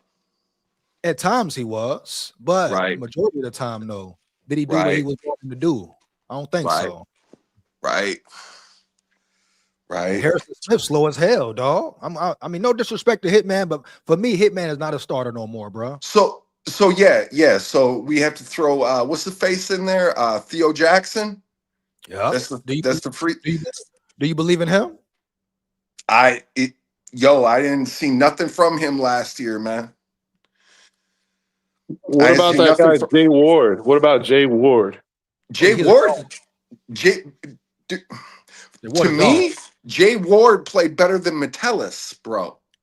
Hell yeah, he can cover better than Metellus. Get him in there. So, I mean, but you know what I'm saying?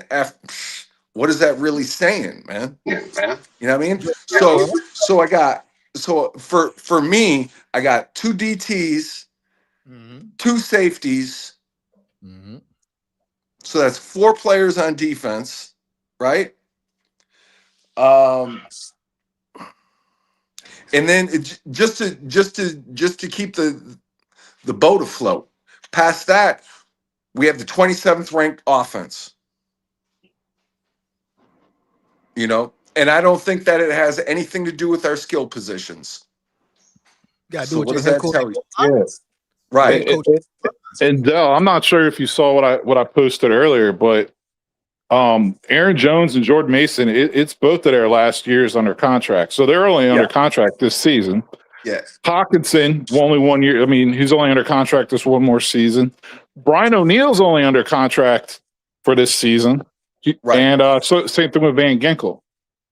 And guess what? They all can go except Mason. Maybe Van Ginkel, depending on how he play. The rest can go. Yeah, but we got Chambliss, right? The outside linebacker from Georgia. He's a dog, bro. He a dog. For real. He a dog. So I'm not necessarily worried about that, you know? Yeah. So it's just roster construction. You know what I mean? What's that JG talk, Dre? Here. I told you at the end of the year, SKOL, I was so pissed off. I said, fuck everybody and fuck everything and tear everything down. Tear it down. I want everybody, we already done sold out and got Kyler Murray. I want everybody locked in for the season. I want everybody locked in, get the contracts that's mine. If you ain't get it handled yet, handle it on the off season when it come up. Other than that, he's gonna get his body. You can't try to play out of him, bro. But that's not realistic right now, bro. Because we're no longer in tear it down season. This is win season, bro. They're trying to build a team to win. So you can't say tear it down and let JG go. You keep your best players right now, bro. I understand that type of talk. I understand. But I'm not with the competitive rebuild. That's what it is. I never heard it to this chump punk, as you say. The chump punk comes here and talk about competitive rebuild. I never heard that. Can't get. You gonna rebuild it from the ground up, or you gonna or just build it from the ground up? That's the only way you can do it. Don't be patchwork stuff. Yeah, that's the same shit somewhere else. That's the same thing the Carolina Panthers said when they drafted Bryce Young. Competitive rebuild, and it's like it took you 3 years just to become an 8-win team. Like, come on. Yeah, go ahead. You can do that. Tear it down. Yeah. But the point is, this year they're going all in. That part is over. Though, I'm running out of time, baby. I'm running out of time. Shit. So hey, Dre, so you shouldn't even watch the season, dog. That's I told you. Just punish you, man. Fuck you, Dre. You cut out. I told y'all to watch the 2026 season. Are we gonna watch it? Now we can't like him in the bottle. Yeah. But until we get this regime out of here, and his right-hand man has been there 30 years, he got to go too. Bro, it's the ownership, man. They ain't going nowhere, bro. They're land developers. They'll sit on that shit until it's fucking the end of time, bro, off residuals, bro. It ain't even the ownership. They need to quit falling for the okie doke all the time.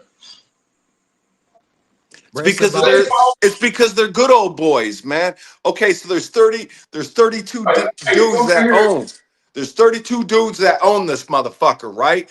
Everybody plays a part in social structure. Every one of them motherfuckers got a hand that washes the other. And you got fucking 32 motherfuckers with their hand in the sink and don't give a fuck about nothing. They don't. These motherfuckers, dude. The NFL is a side gig to these motherfuckers, man. Don't get it fucked up. So why do we watch? Do we believe it can change? Why do we watch then, right? Because I love the competition, man. Y'all tore it down and was back in 2 years. Yep. They did, Dre. They did. Smart move, but Vikings. Yeah, and I think that's what's going to happen. Like the Vikings are pushing. You know what I mean? They're going all in this season. Like no doubt about it. But after this season, it's like, hey man, you just re-signed Flores. It's like, you know what I mean? It doesn't work out this year. KOC's probably out of here. They probably make Flores the head coach. And then, like you said, they're not going to have a running back on the roster. They're not going to have a tight end. They're not going to have a right tackle, like unless they draft them in this draft. Which, honestly, if I'm KOC, I probably am looking to draft the tight ends, a right tackle, and a running back anyway. But Yo, I kind of, so I was on a podcast last night and I kind of got crucified by a couple Vikings fans. One dude said that he'd grab the chair that he was sitting on with one arm and throw it out the fucking window if we drafted Caden Proctor. I was like, damn, dude. yeah, that's pretty dumb. He's a goofy, Well, bro. Lynch, yeah. Yeah. Well, he's locked into what he wants, man. Like you could debate whether or not Caden Proctor is a left tackle in the NFL, which I think he very well could be, but he's definitely at least a right tackle. Are you fucking kidding me? Like you're getting at worst like a Pro Bowl right tackle at worst. Bro, that's what you want at right tackle is that an immovable object because the quarterback is right-handed and always can see that. You want your athletic one to be on your backside so you don't get swatted at around the corner. Yeah. You want that right tackle to be able to lean on motherfuckers and clear a path for that run game. Right. Right, bro. Right. See, broski, that's why I fuck with you. That's why I fuck with y'all, man. We here. You know what I'm saying? We here, man. We here. Hey, man. Just don't cut in line on me, motherfucker. Oh, dude, I'll tell you what, man. That you reminded me of me in that situation. I'm always putting people on fucking check. I'm always on guard. I'm always ready, man. Like, you have to, or else you get fucking run over and shit. You know what I mean? Like, it's sad but true, man. But not only me, for the old people that are waiting in line behind me. Oh, I hear you. I hear you. Get in totally line, hear you, man. Anyway, I get it. sorry. Oh, tell me what's up with you and what the Bernard. You've been hitting on Bernard ever since. Yeah, Grenard, dog. He's an elite player still, Holmes. Yeah, Grenard. Keep Grenard by any means. I ain't gonna say he's elite. He's good. Oh, now he's not elite? What?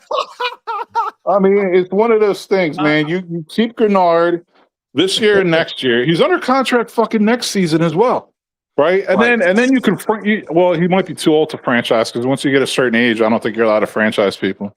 No. You have 3 years. In the fourth year, it's outrageous. So you got 3 years. Yeah. Well, the second year, it goes up every year, but I don't know if you can. If there's a limit, if you can franchise, you can't franchise them over the age of 30 or something. Let me look that shit up real quick. Bro, but regardless, that would be my strategy. I would franchise them for 2028. Bro, but I don't care about a franchise, bro. I ain't think about 28. I'm thinking about next year. How this defense is going to look next year. Yeah, you keep his ass. He's an elite edge rusher. You saw what Anderson just got paid for a reason. They're starting to put more respect on these edge rushers, dog. What they bring to a team. It helps everything. It helps everything. Yo, when you speed up that quarterback clock, all shit hits the fan. You know what I'm saying? And that's when you need that line to blow holes in motherfuckers, man. Because I mean, look at it. So the edge rushers come around the side, right? There's the A, B, C gap, right? That C gap is wide the fuck open when they spread that bitch. You know what I mean? So hey, I'm at work. I'm gonna get ready to go in a minute, and y'all my brothers. So I want to say this to my main man, the general, Mr. SKOL. B gap, excuse me. You know, SKOL don't listen to me. SKOL is not listening.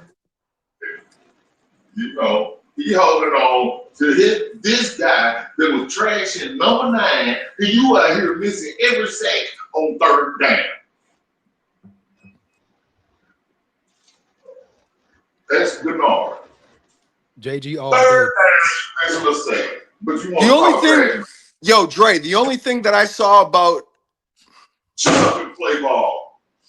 Oh, he play ball, bro. He play ball every damn Sunday when he helped. I'm not going to play ball. Shut up and get the man on the ground. Get the quarterback on the ground. The only flaw that I saw in Jonathan Grenard was that he was breaking down too early because he was afraid that the quarterback was going to juke the motherfucker.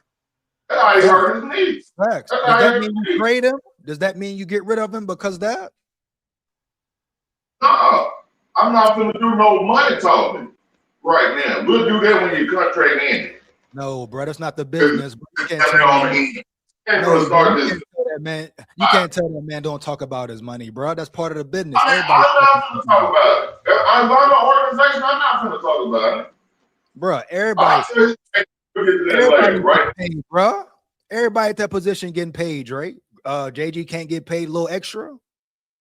I'm disputing that part. I just want him to shut up and get the training camp and get this quarterback on the ground first, and then we'll. Oh, they talk don't let about that it. happen. They don't let that happen at training camp. Not unless you're a practice squad player and they teeing off on your punk ass. They ain't letting that happen. Anybody with talent that could actually juke the motherfucker, they so they out of practice. You know what I'm saying?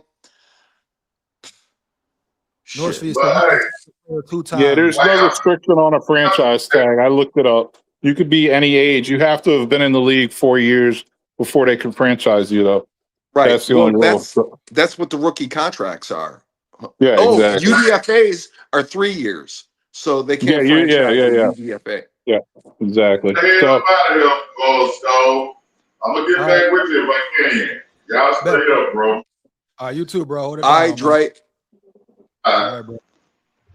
Dre be working hard, man. I'm proud of that motherfucker. You know that? Yo, get. I'll take your word for it. Nah. He got a couple jobs. He doing all right. Yeah, bro. He say he working too and shit. Yeah, bro. Yeah. Shit. Shout out Dre in the building, man. he on that JG, man. Come on now, Dre.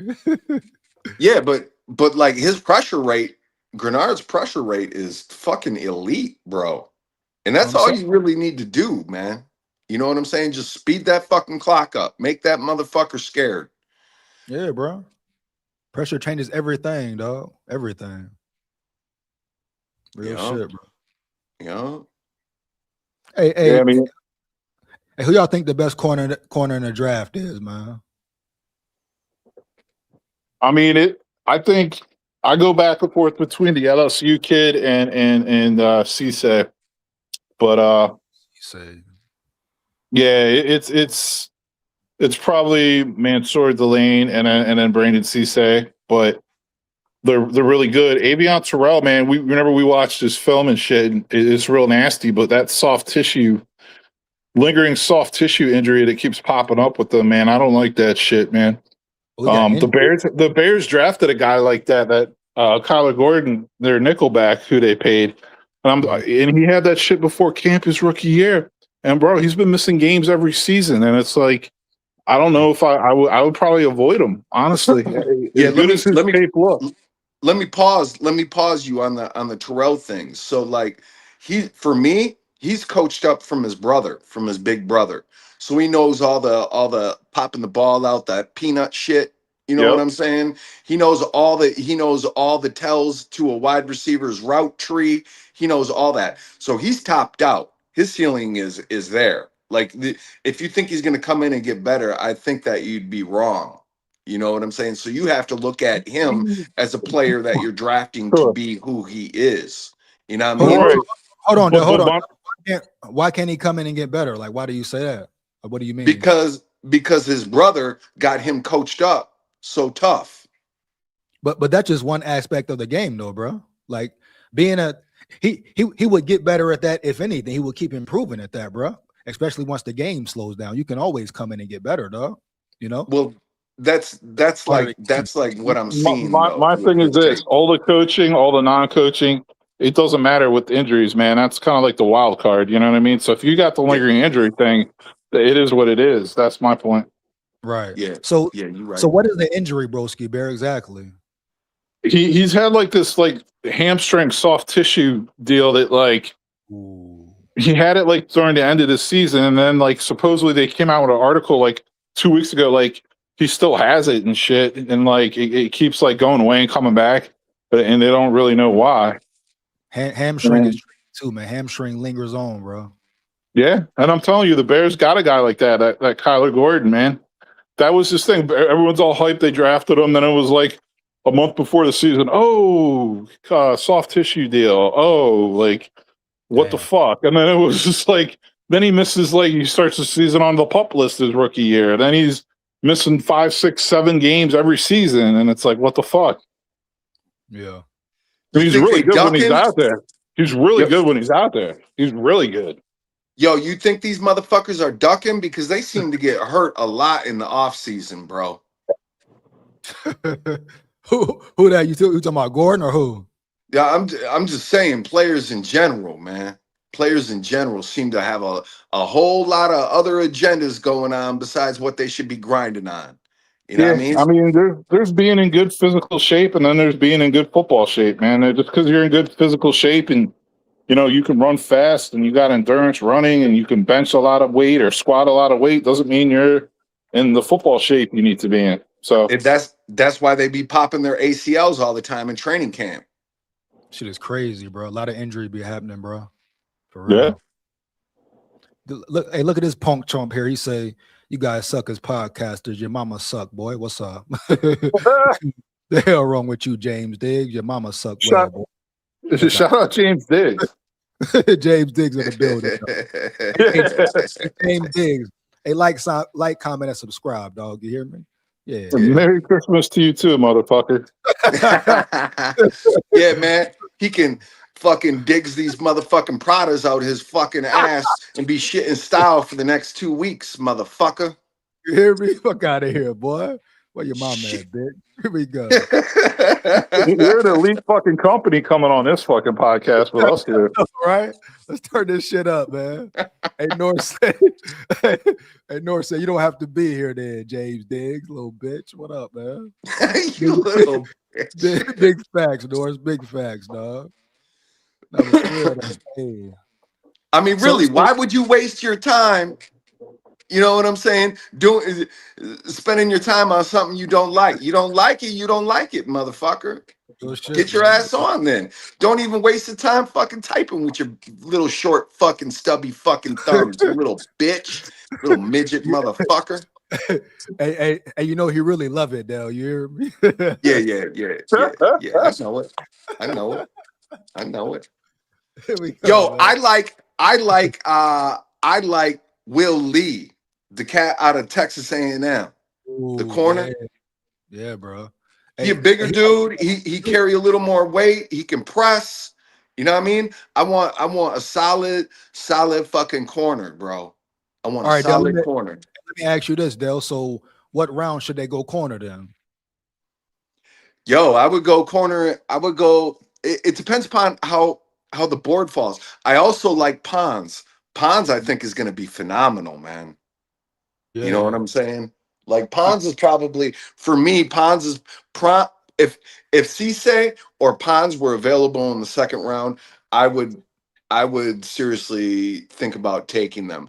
Now, if I'm comparing Pons or Cisse, let's say Pons, Cisse, and Lee Hunter were on the board. Mm-hmm. You know what I'm saying? Who do you pick out of them three, man? Cisse, because Pons is only 5'9", he'd have to play nickelback. Yeah, but then you got Lee Hunter. You need a D tackle too. You know? Yeah. So then Cisse or Lee Hunter. Yeah, both... I would look more towards like Big Citrus, Dominic Orange, or Christian Miller. Yeah, that's like what I'm talking about. That's the conundrum that they might be in, man. Because them defensive tackles are going to fall into the early second, mid second, bro. Because the only one that's going to go in the first is McDonald, and that's just because he's from Ohio State, man. I could see teams liking the other guys better than him, though. I think that's just typical consensus. Everyone riding each other's dick because everyone's afraid to say something different. You know what I mean? Like, right? Like I said, that big school shit. Yeah, I like a cornerback. I like is Chris Johnson from San Diego State, and I didn't look up to see if he's related to the running back, but the former running back, but. Him and Big Citrus are like two non-SEC, non-Big Ten players on defense. I actually like in this draft. Got you. Yo. Big Citrus. He must be a dog though. They got Chris Sims had him tier 2. He had McDonald tier 1. So, Chris Sims don't know shit, man. Chris Sims. I don't know if I would take his advice with the defensive players. Right, yeah.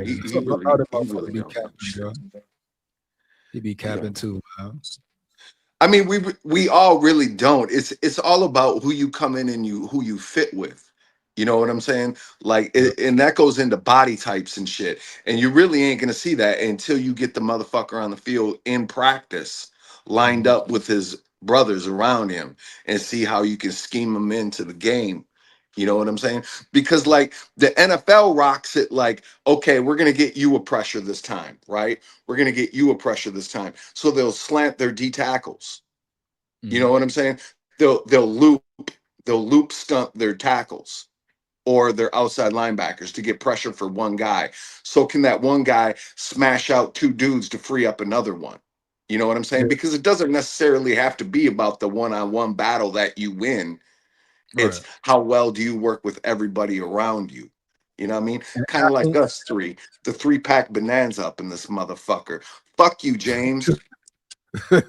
and I think McDonald though, bro, just seeing his tape, I think he's strong as a bitch though. I ain't gonna lie. Yeah. Like I don't think he's a bad. Like don't get me wrong, I like him. You know what I mean? Like if like you draft him, you're probably drafting the guy who's going to start for you on the D line for the next, at least through his rookie contract. I mean, you're probably going to sign him after that. Yeah. I mean, Big Citrus is like 6'2", 330 with long ass arms. So he's like that wide fucking bowling ball with like these long ass arms. He could get under people and play with leverage and shit.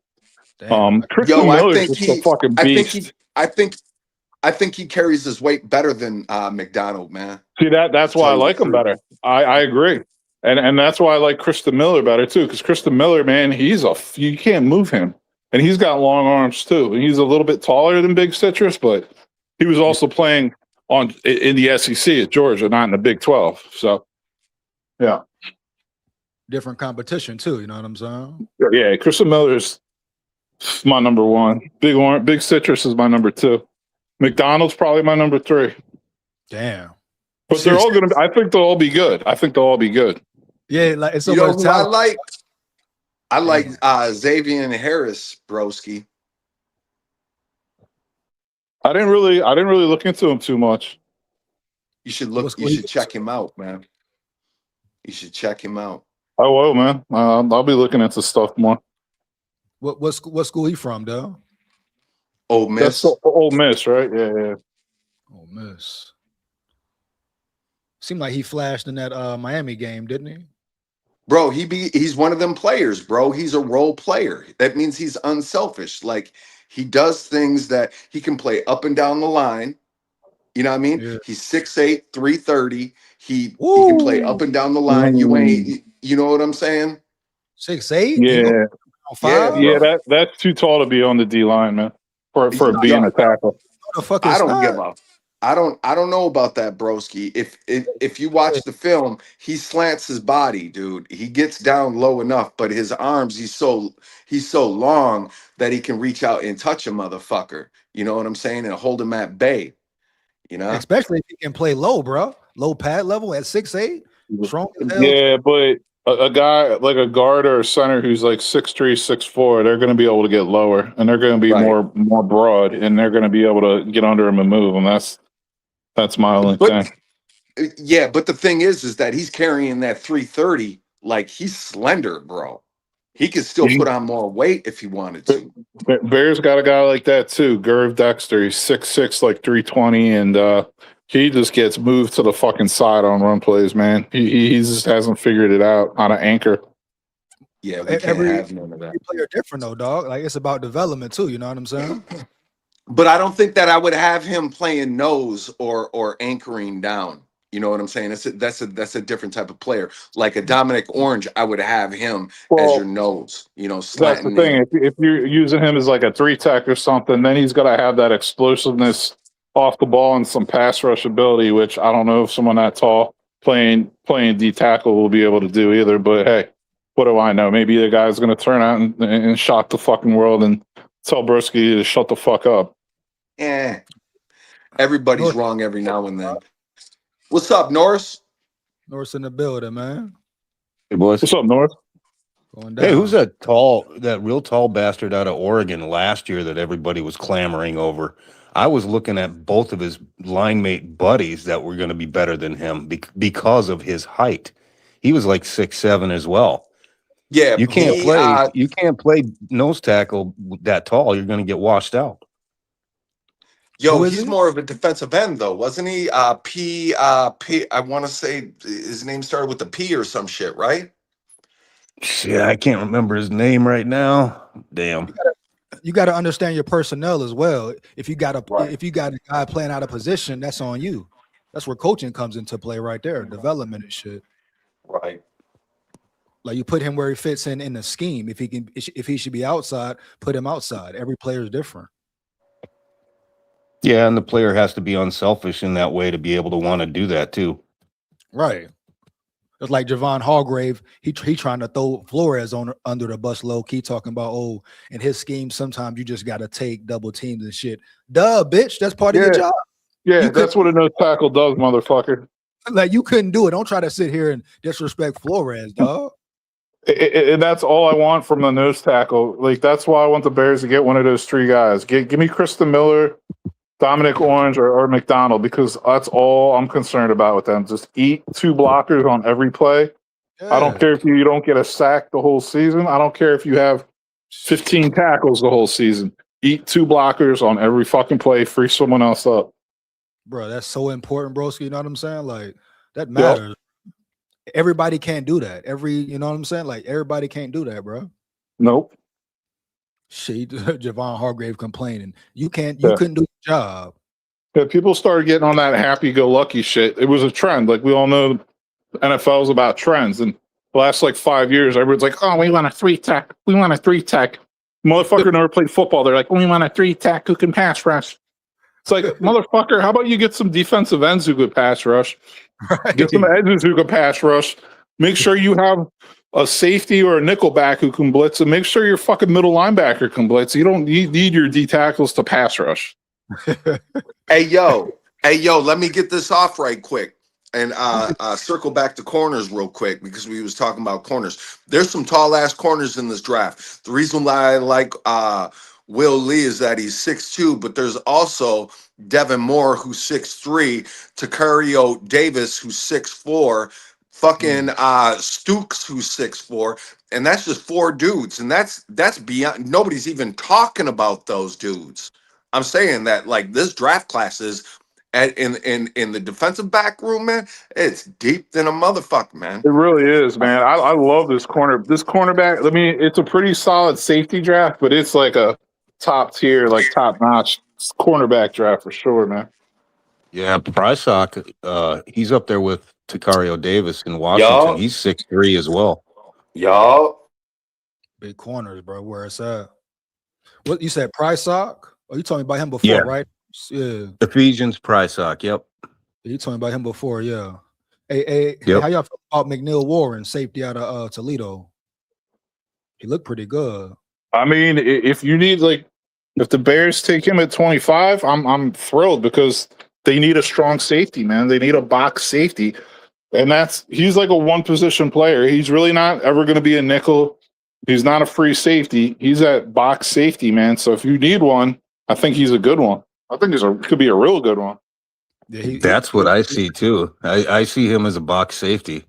He'd be another Metellus.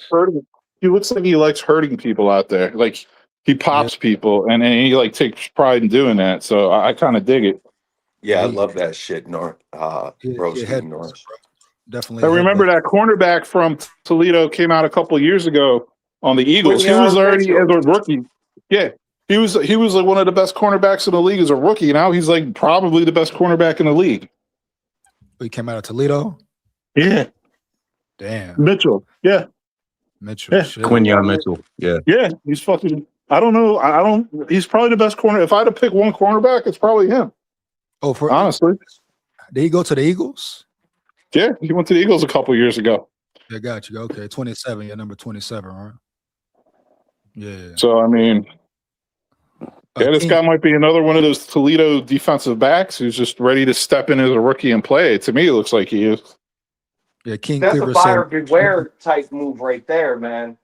Because it is. Because if you don't pan out, it's like you drafted a motherfucker from Toledo in the first round. Like, what are you thinking? You know what I mean? But the Vikes did that with Laquan Treadwell, and then they passed on DK Metcalf because they came from the same fucking school. So you could be wrong too. I mean, you know what I'm saying? Yeah, I hear you. Yeah, that was a dumb move right there. Yeah, so got me. Hey, how y'all feel about Rodriguez? I would love to get Jacob Rodriguez. He's a turnover machine. Yeah, that's what King Clever say. No one wants Rodriguez. He's not a D tackle, but shit. Yeah, they say Rodriguez a player. He can play ball though. Yeah, he plays his ass off. He's sideline to sideline too. Yeah. He create turnovers as well though. So shit, he'll get you that ball. Yep. Yeah, I mean that's the thing though. Like, how much does he weigh? Like, what are his numbers? You know what I mean? Like he's like 6'1", like 230 or something, right? Something like that. He's like 235. He's a little light. Yeah, he's 235. So, but that's the way the league's going, though. Yeah, runs like a mid 4.5, something like that. 235 is not light though for a linebacker, bro. What are we talking about here? Well, for a middle linebacker, but there's some smaller middle linebackers, like you said. I mean, there's some smaller ones now. Hold on, hold on. Let me see. That's not small at all, for real. We're talking about six.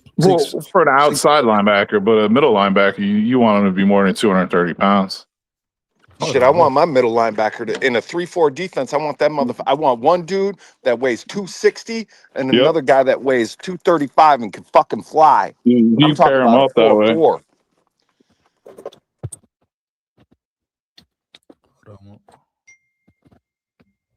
But yeah, I mean, he seems like a player, but it's one of those things. It's like, I mean, he played in the Big 12, right? He played against not the best comp.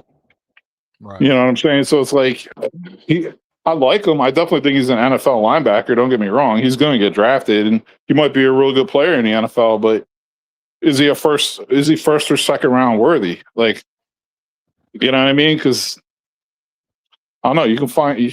Yeah, I don't know, man. I wouldn't take him. I wouldn't look at him earlier than 4th round, honestly. He's 6'1", 231. But there's probably going to be a team who falls in love with him and takes him in the 2nd round. Well, if you're a football player, you're a football player. Fuck the numbers. Yeah, no, I hear you. No, I get it. I get it. But it's, I don't know, man. He's mid. His numbers are mid, but he's heady than a motherfucker, man. I put him and Terrell in like the same bucket as far as them being topped out. Like, for me, don't expect the motherfucker to get better. Cosette, where's your laundry? No, I'll take it. Well, I don't know. The way I see it is Texas Tech is pretty loaded. And so is, I would say, Ole Miss, just loaded. And everybody talk about numbers. Like, I mean, Jerry Rice ran a 4.7. He was the best receiver to ever do it. So that's what they say. That's what they say. You know, like if Rodriguez can play ball, he can play ball. I think a lot of people do have Rodriguez mocked in the 2nd round. I'd love to get him in the 3rd. All right, y'all. I'm gonna take off. Peace out, y'all. All right, bro. Hold it down, bro. All right. Later, Del. Shout out Del in the building, man. But wasn't he a tackling machine too, Norris? Oh yeah. Had like 100 plus, right? He's sideline to sideline. He's got great vision. Yeah. It's a deep draft, bro. Like it's talented, especially on the defensive position, bro. I mean, shit, receivers too. You got Ted Hurst. He should be there late. What you gonna do in that situation? It's a lot, bro. Like it's a lot of options with 9 picks, you know.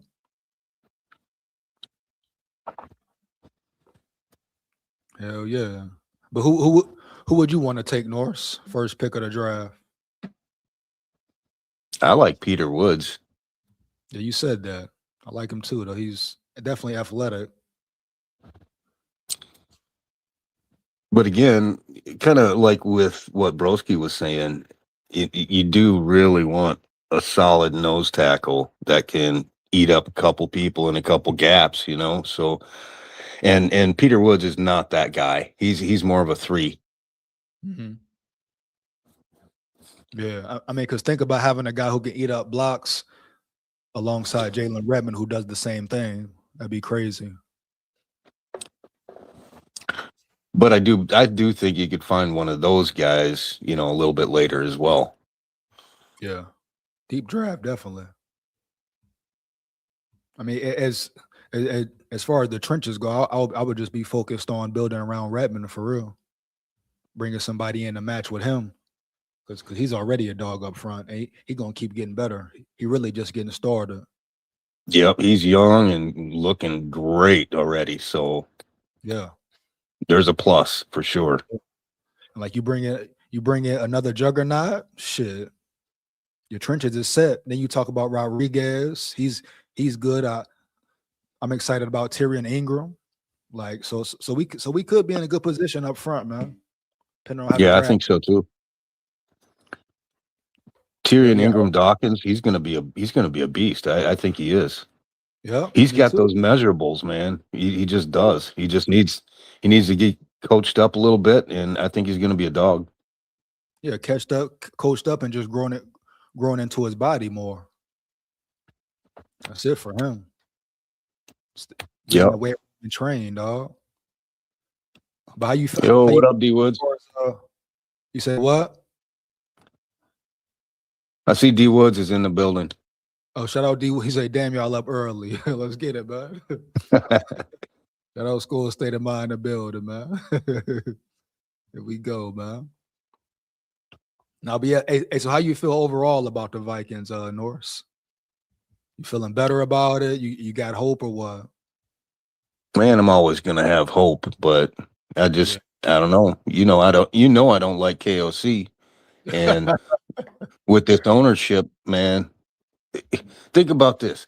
If they would have went with Ryan Poles, who wanted to tear it all down, they could have been contenders already. Yeah. He's built the Bears up already in just a couple years. Instead, they said, no, we want this we want to stay competitive all the time. They don't give a damn. They just want to be, 8-9 win team at least, and just to be competitive, to get asses in the seats. That's all they care about. Yeah, money in the books, right? Yeah. So let me ask you this, Norris, as far as the Bears. So do you think the Bears will regress next year, like take a step back, or do you think they will improve? Oh, I think they're going to improve. Definitely. Really? Even with Bradbury in the building, dog. We know who Bradbury is. Come on, that's Bradbury is one guy. I'll give you that. That is a negative there, but they're building around everything else. No, they have. I give them that. And they didn't expect Dahlman to just up and retire like that either. So, true. They had to go get somebody. No, that's true. Who knows? They might draft a Connor Liu or something right away in the second or third round as well. Who knows? Hell yeah. Somebody named Mike trying to get in, but it says your device is not connected, Mike. Which Mike is that? But yeah, bro. But yeah, the Bears, they shout out Ryan Poles, bro. Shout out Ryan Poles. Now, depending on how they perform next year, you're gonna see if he did it the right way or not. But right now, they're looking good. Yeah, full of young talent. Yeah, I just feel like Bradbury is just bro. He's bad up front. No, I agree with you. I totally agree with you there. Yeah. So as far as KOC, Norris, are you ready to? I mean, really, like I always say, we ain't got no damn choice anyway. You hear me? But as far as KOC, are you ready to slightly believe in him? No, nope, not until he has proven it, and he can't. He's got that I gotta pass in his veins. That's just him. Norris said, "Fuck that." Man, that's crazy, bro. You said it's no hope for that motherfucker, huh? Man, he hasn't proven it. Shit, bro. Just when you think he's gonna run the ball here and there, he reverts and goes right back to the pass. Long developing pass plays, gets his quarterback hurt. Until he proves that he can call decent plays, especially at the right time, right. Situational play calling, then maybe I'll give him a shot. But until then, I don't like him. I don't trust him.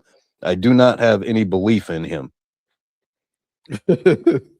Wow, bro. I feel you. I feel you, man. Get D Woods on. I bet you he'd probably say the same thing. Yeah. Shout out D Woods in the building again, man. Hell yeah, bro. That's crazy. Man, I've been a fan of this team for what, going on 50 years now. You know, I'm getting old and I'm getting tired. I feel you, bro. And you got the right to do so as well, bro. You should demand more out of this fucking team, bro, for real. You know? Well, another thing is, you know, you get all these younger fans who, you know, they're not OG, you know, they're younger. They became fans during the, you know, Randy Moss or Adrian Peterson era. You know, that's what I see all around everywhere. Yeah. You know, and yet they haven't been through all the quarterback garbage that I've seen. You know, this Band-Aid throwaway quarterback. You know, I'm tired of it. I want them to give JJ an honest shot. That's the way I see it. Mm-hmm. You don't know what you have until you give him a chance.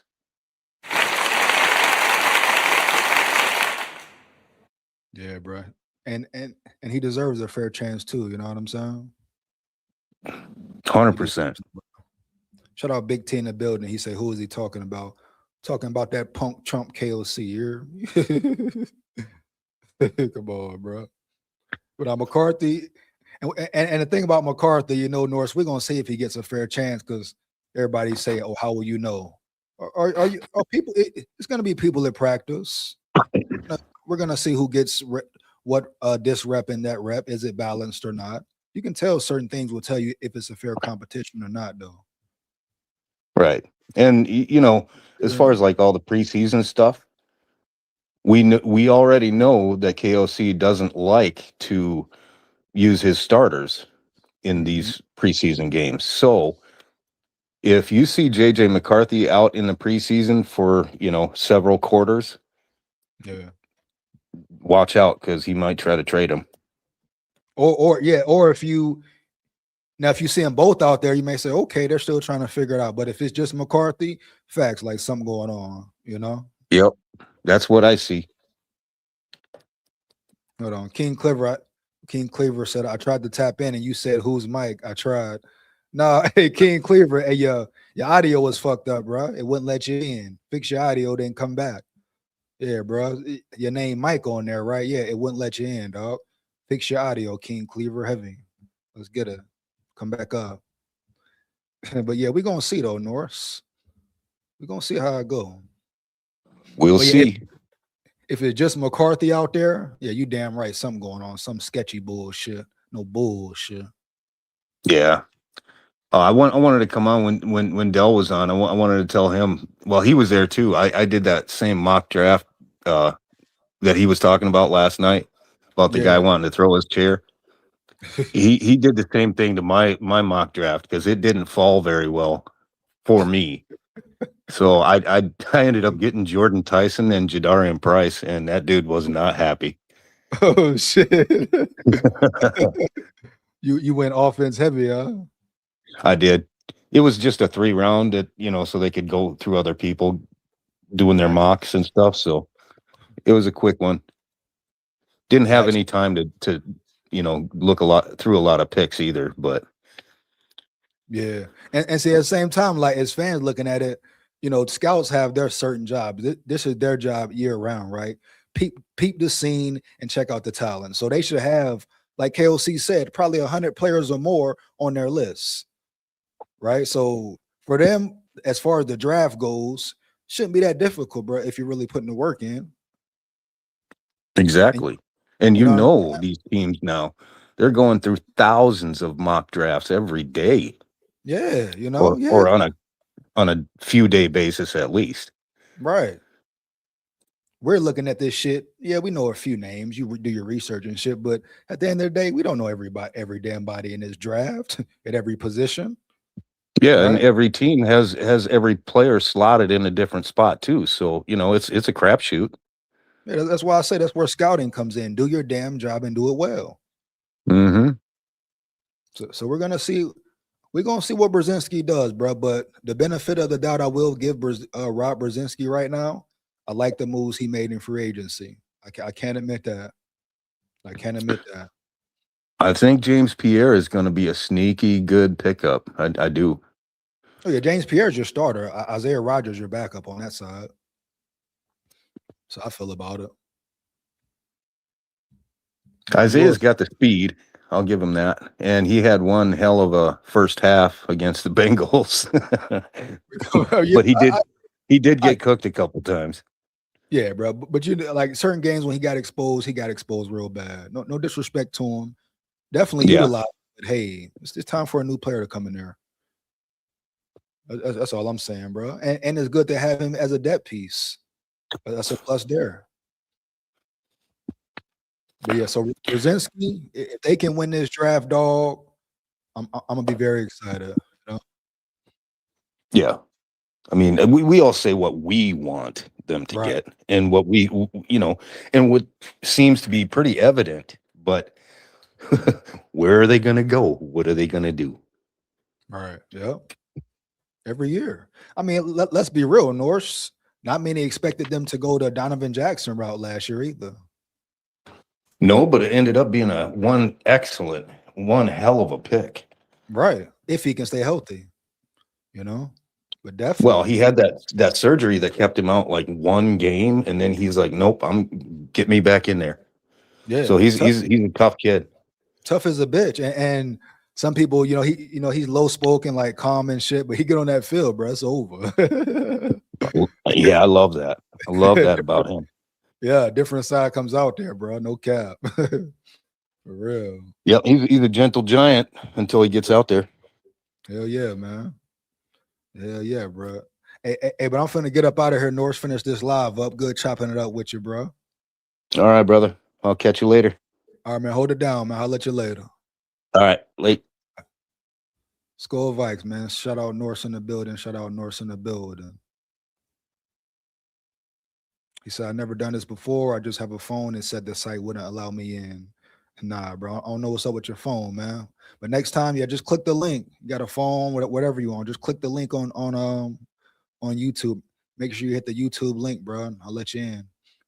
But it said your audio was fucked up, King Cleaver. So next time, just try it again. Lock in with me, man. Let's get it, bro. SKOL VIKES. Here we go. Here we go. Now I'm gonna do this mock draft and get up out of here. I think I might do a mock every day, man. Fuck it. You hear? It's draft time, man. You hear? Let's get it, bro. And let me know y'all first round picks too and all that. I might take it into consideration. Here we go, man. But 2 so far. Shout out my dog Yogi, Fat Boy Yogi as well, bro. Me and him doing the mocks and shit. Probably got one coming up on Wednesday again as well before the draft, etc. But yeah, man, I think he got a B. I got a B minus. The one I did yesterday got a B minus. How much does that matter for real on these sites? Though we'll see though. Give me 1 second, bro. I'll be right back. Hold on.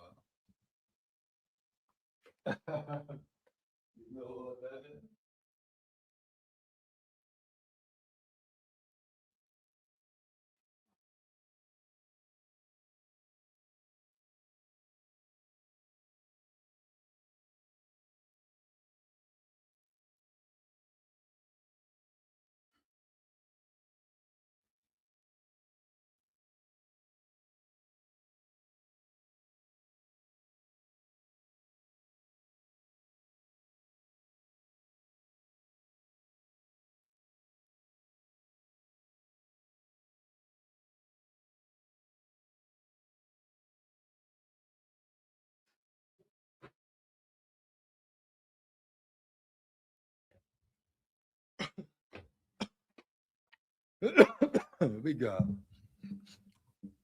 Give me 1 second, bro. 1 second.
And once again, hey man.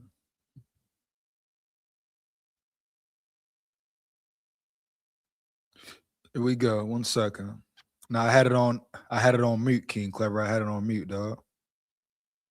Have my mic on mute, bro. You hear me? Heavy. Here we go.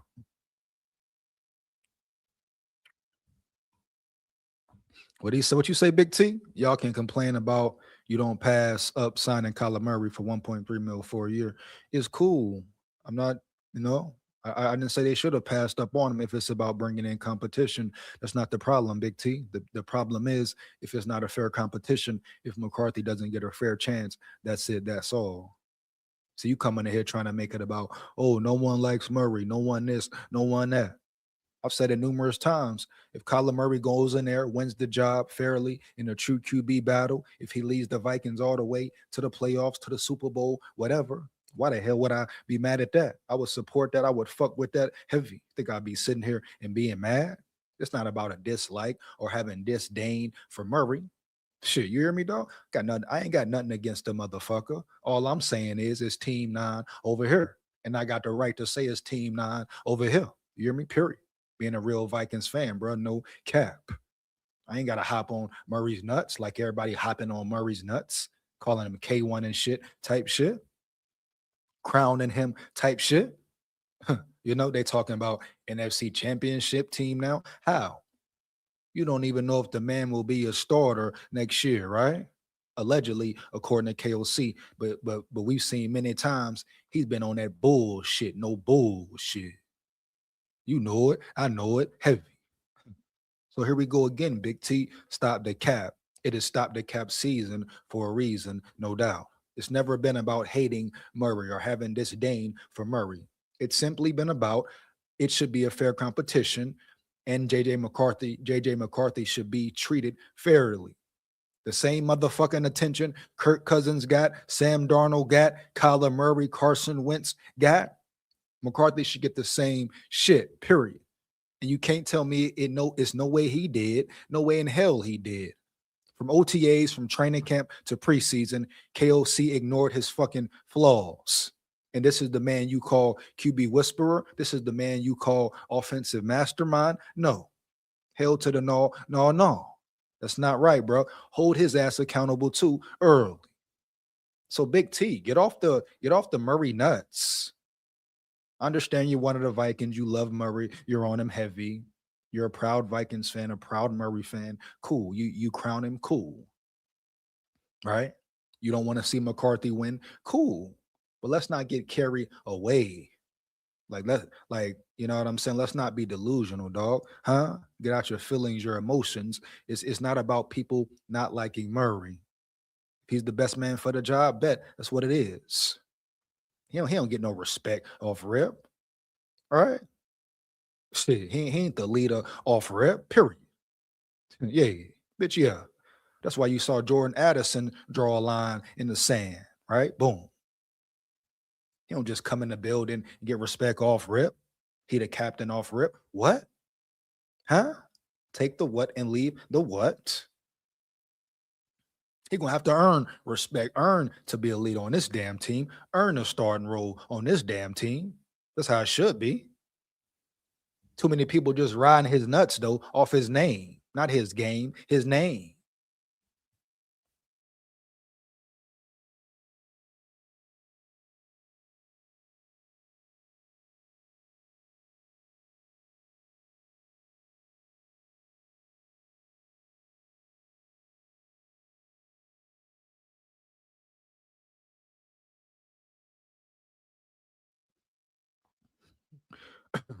I think the K1 is for Kyler and his jersey number, but then I definitely could be wrong. I don't care what it's for, King Cleaver. That's not my point, dog. I could give a damn what it's for, Holmes. Heavy. For real, no cap. What the hell is a K1? His name is Kyler Murray. I'm not saying fucking K1. Huh? He ain't took one snap in mini, ain't did nothing in mini to be crowned a damn nickname. Give him a new one, Vikings fans. Period, dog. Heavy. Give him a new one, bruh.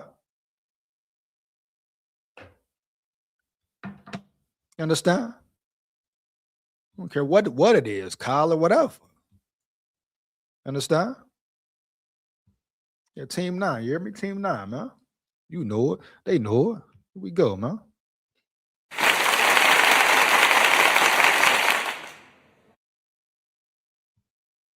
Say Team 9 over here, man. You know it. We know it. 1 second.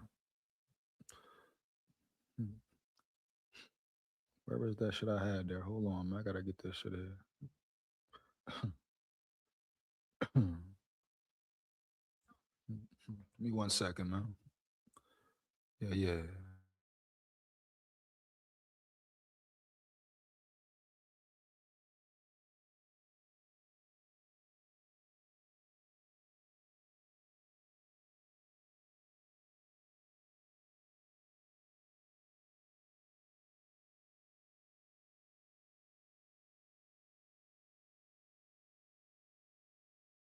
All right, man, let's get to this mock. Give me 1 second. Let's get to this damn mock.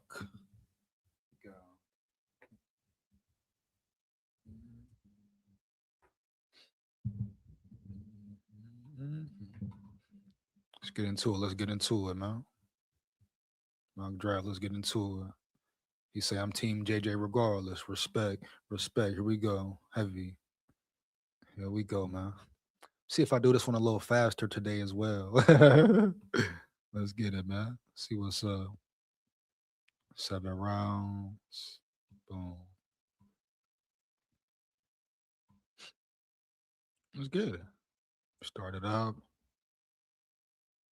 Come on, Sadiq. Heavy, you know? Sort of. Let's see if I want to go majority trenches this draft this time around. Heavy. We go. 18. Damn, no Sadiq.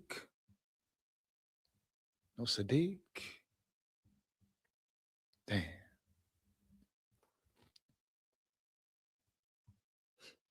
Ooh, Stowers in the building. Shit, Stowers. No Sadiq is gone. Caden Proctor. No Proctor? What? No way. Are you fucking kidding me? They took Proctor, dog? Motherfucking Lions, bitch. Are you kidding me, Lions? You punk chumps. Wow. Oh my goodness, bro. Here we go. Let me see D lineman. Peter Woods. Who got Banks in there? Shit, bro. Kristen Miller. Shit. Lee Hunter still available. Damn, Dominique Orange there. Do I want Peter Woods or Kaden McDonald? Banks is very injury prone.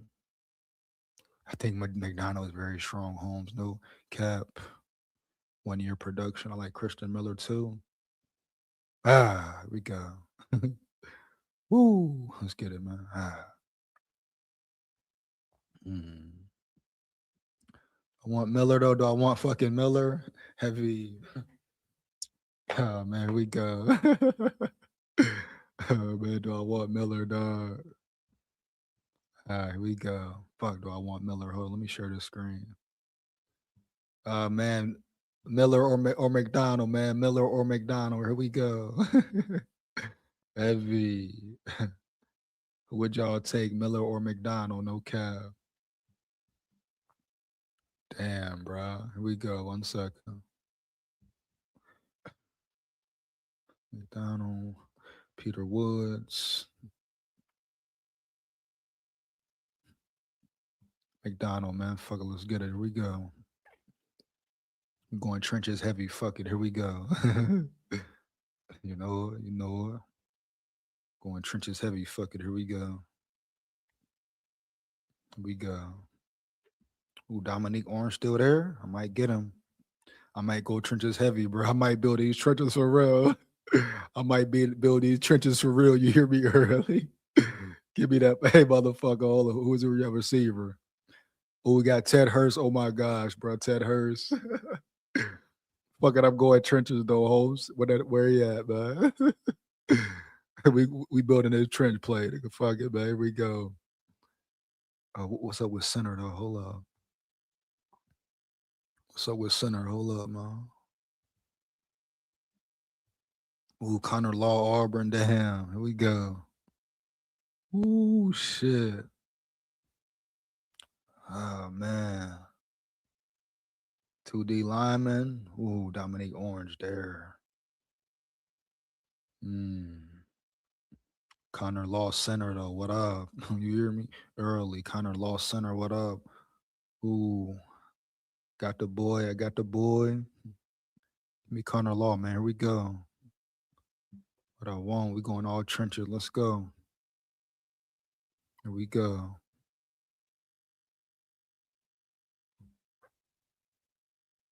Let's get it. Here we go.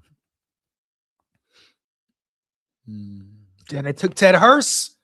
Come on, bro. He was right there, man. Knew they was going to take Ted Hurst, dog. Right there. Fuck. Here we go, man. Fuck. We got a corner, man. Here we go.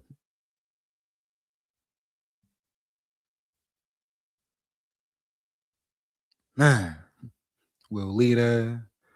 Damn, man. Dude from Georgia Tech still there. Let me see. Got him low, though, man.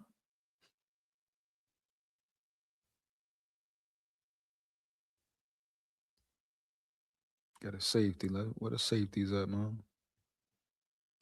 Hold up. Give me a safety, man. You know.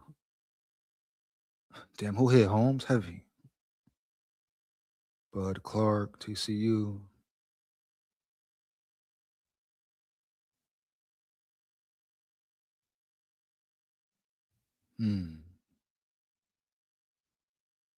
Zakai Wheatley, Penn State, maybe solid. Might go with Sakai or Bud Clark, man.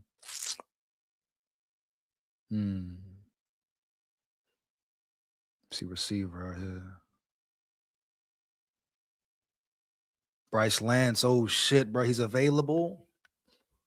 Fuck, bro. I might have to go with Lance, bro. No cap, dog. Heavy. No doubt, bro. I might have to go with Lance, bro.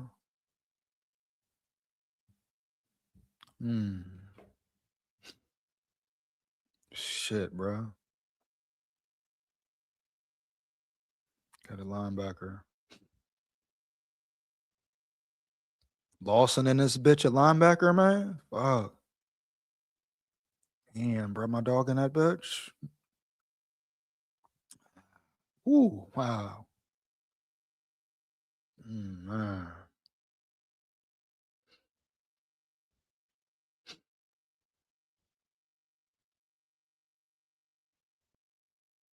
Man, dog.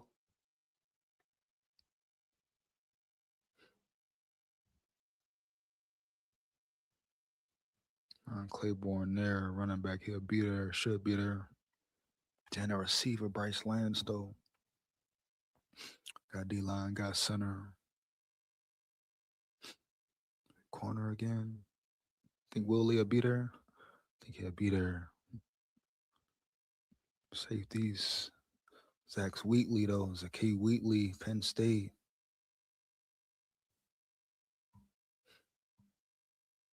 Let me see him real quick, man.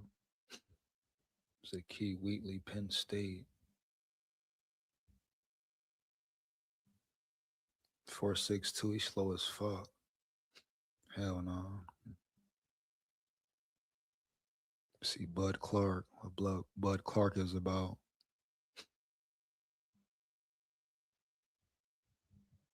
Bud Clark.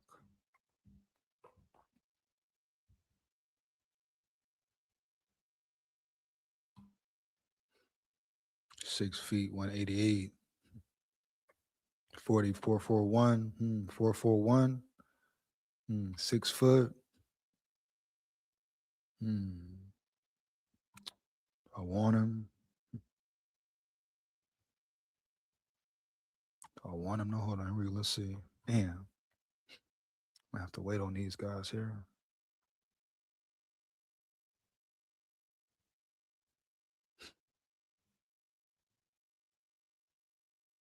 Dawson right there.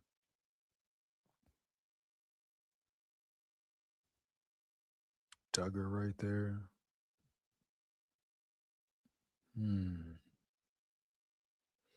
Do want a corner, but I think Will Lee will be there.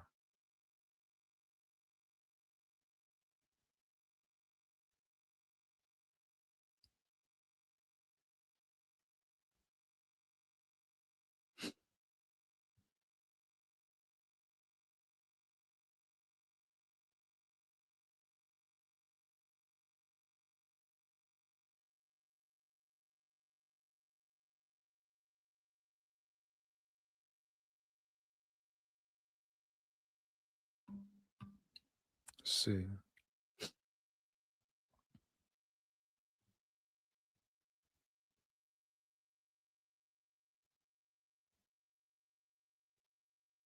Yeah, Burks.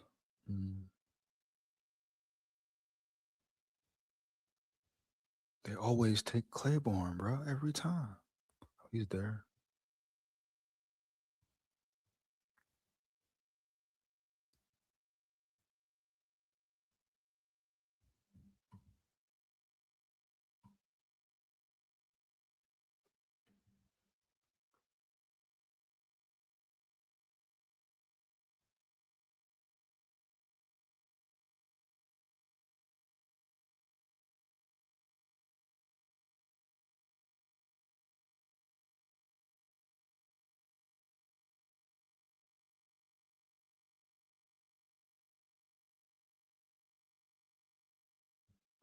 Let's see, go a little quicker in this bitch.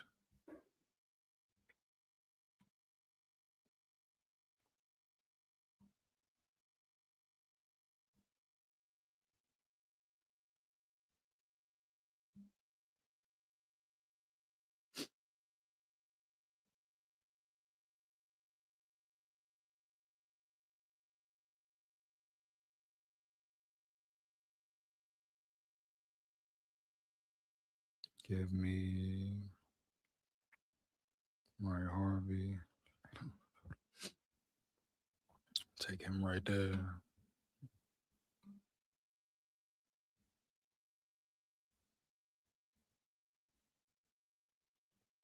I'll take him right there.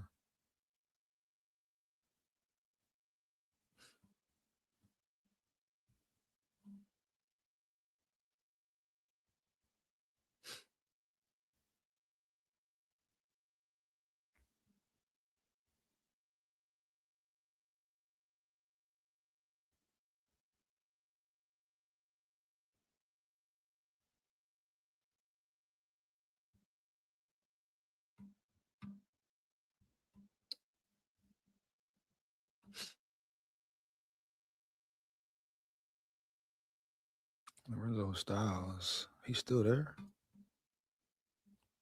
No fucking way he's still there. Let's see. Lorenzo Styles. Thought he was good as hell. Hold up.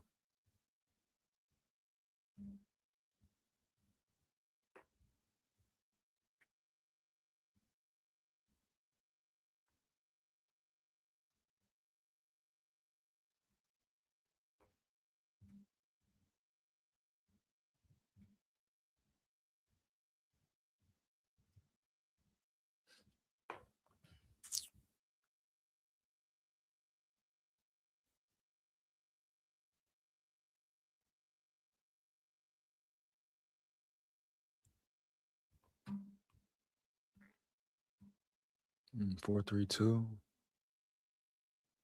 So I need a safety. I would take him. Let's see here. Let's get him.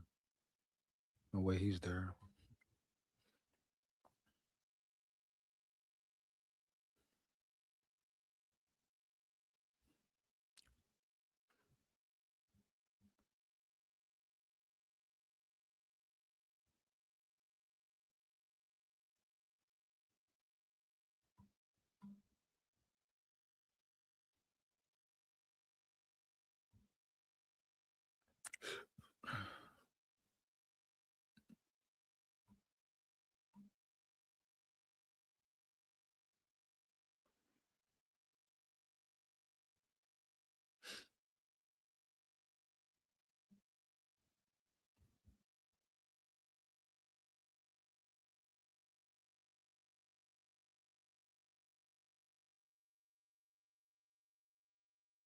Bird.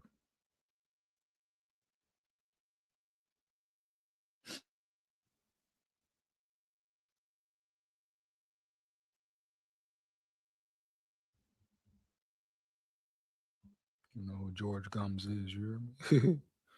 The fuck is George Gums?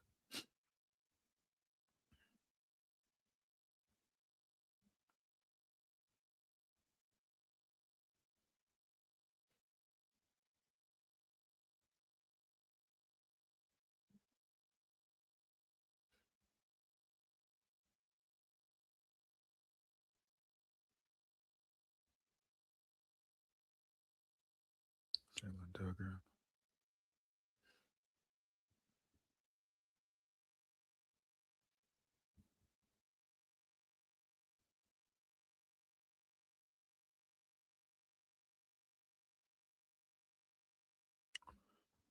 Chase Roberts.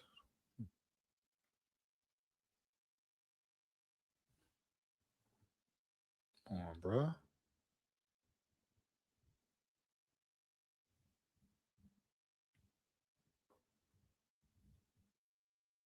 Chase Roberts.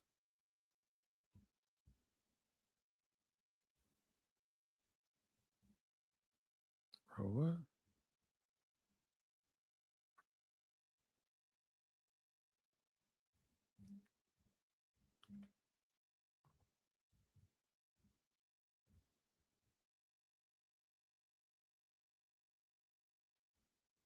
.464. He's slow as a motherfucker, dog. No damn way.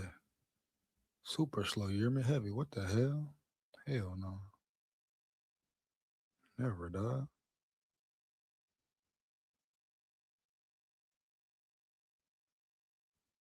Slow as hell, dog. Swear.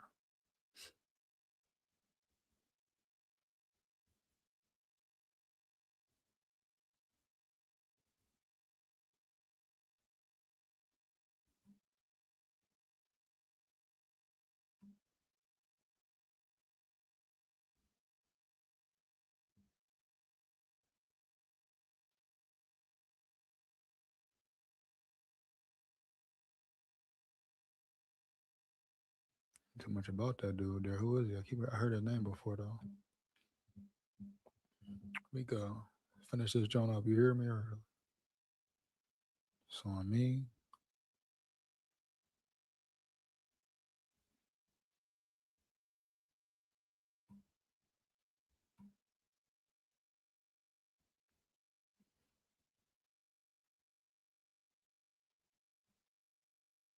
Dylan Bell.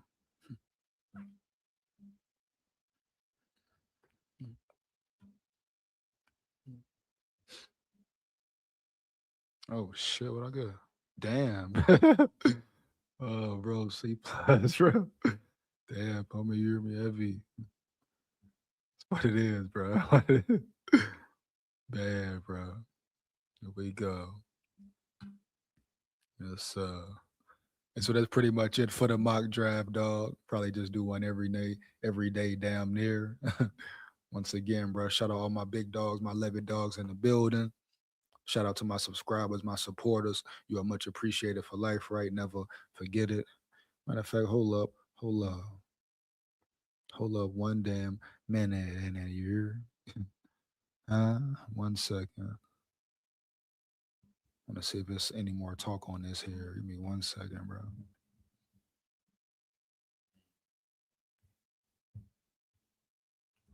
What's his name? Look at Ted Hurst one more time. I remember how much of a dog Ted Hurst.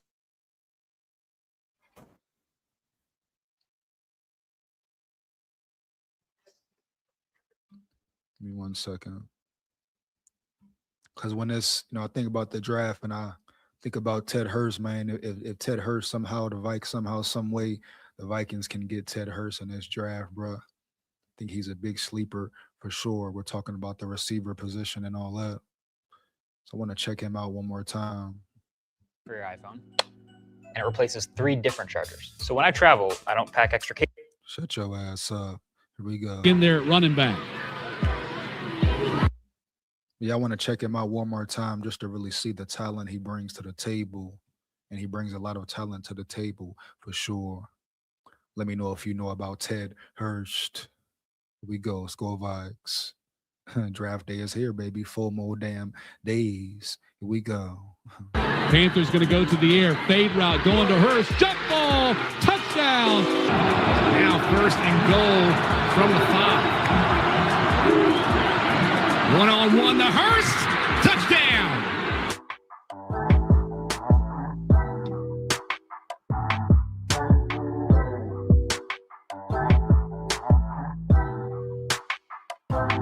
As you see the breakaway speed, as you see 6'4", 200 plus pounds, this dude is a real runner. I repeat, a real runner and gunner. Shout out Ted Hurst in the building once again, period. One of those receivers who potentially may be there day 3, day 4, etc., round 3, round 4, etc., but maybe not, period.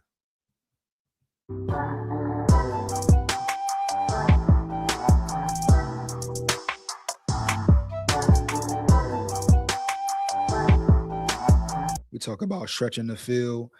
He can pretty much do it all at the wide receiver position as well. Big player, big body, but fast as hell. So he can stretch the field. He can be clutch in 3rd and shorts, you know, quick hitches, slants, holding on to the ball, big body coming across the middle and all that. Goal line, red zone, etc.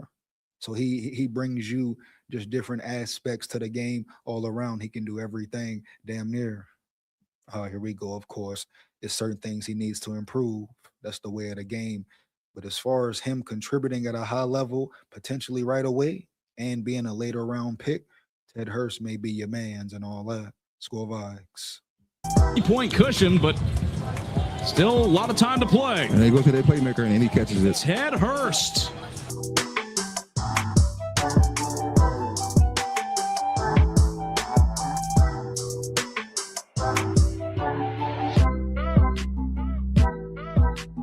The 4th quarter with a touchdown. Amos in the backfield, 2nd and goal. Cam Brown to throw, one-on-one coverage up top. Caught! Touchdown! Run, strong body, big body, determination, heart, will, etc., spirit, all that. Here we go. And they keep working. Cameron Brown passing. Brown airing it out across the middle, over the top. It is caught by Hurst. Playmaker, all that.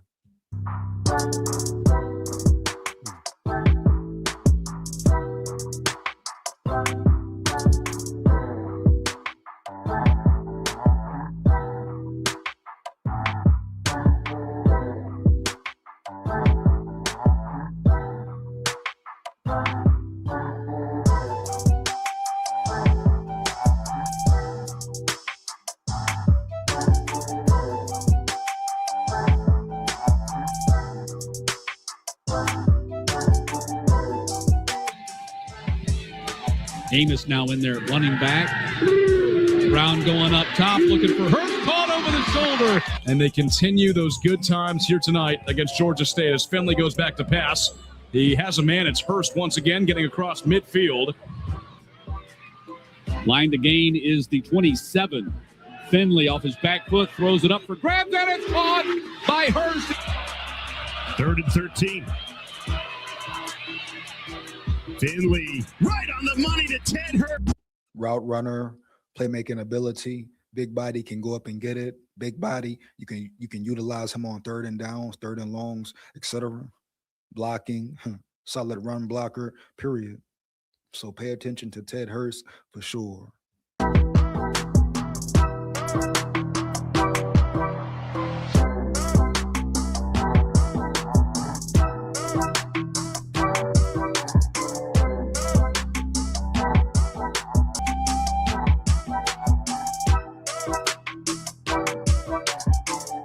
So got to go for it here on 4th and 10. Finley to the air and high throw and catch at the 41-yard. 2nd down and 8. Ball is caught. Hurst trying to pick up the first air. Back to pass. Under pressure, Bear just throws it away. Caught by Hurst, and he's got the first down and a little bit more. And it's being gang tackled. Quick pass goes to Hurst. Ted Hurst gets the first down and more.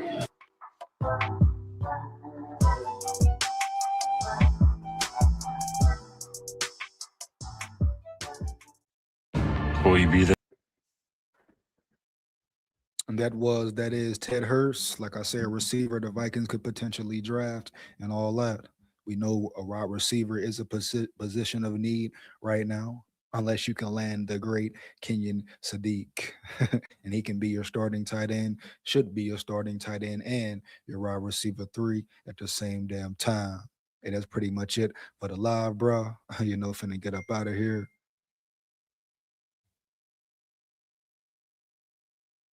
Here we go. Finna get up out of here, bro. Make sure you like, comment, and subscribe, and hit that bell as well. Any more questions or comments, opinions, throw them in the chat. We're gonna get about 1 minute, bro. Why not, Holmes? Get to that 3-hour mark and all that. Once again, shout out to my big dogs coming in, rocking and rolling with me, locking in with me. My subscribers and supporters, you are much appreciated for life. Never forget it. This is the state of the Minnesota Vikings. This is Vikings business that Vikings been naive.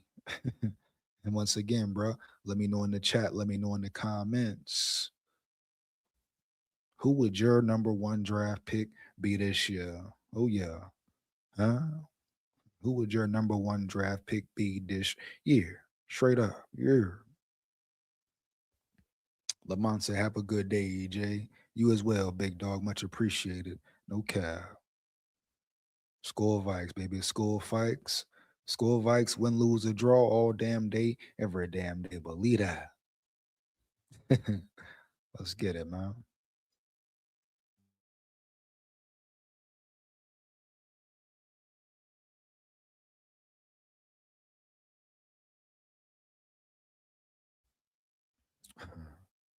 Let's get it, bro.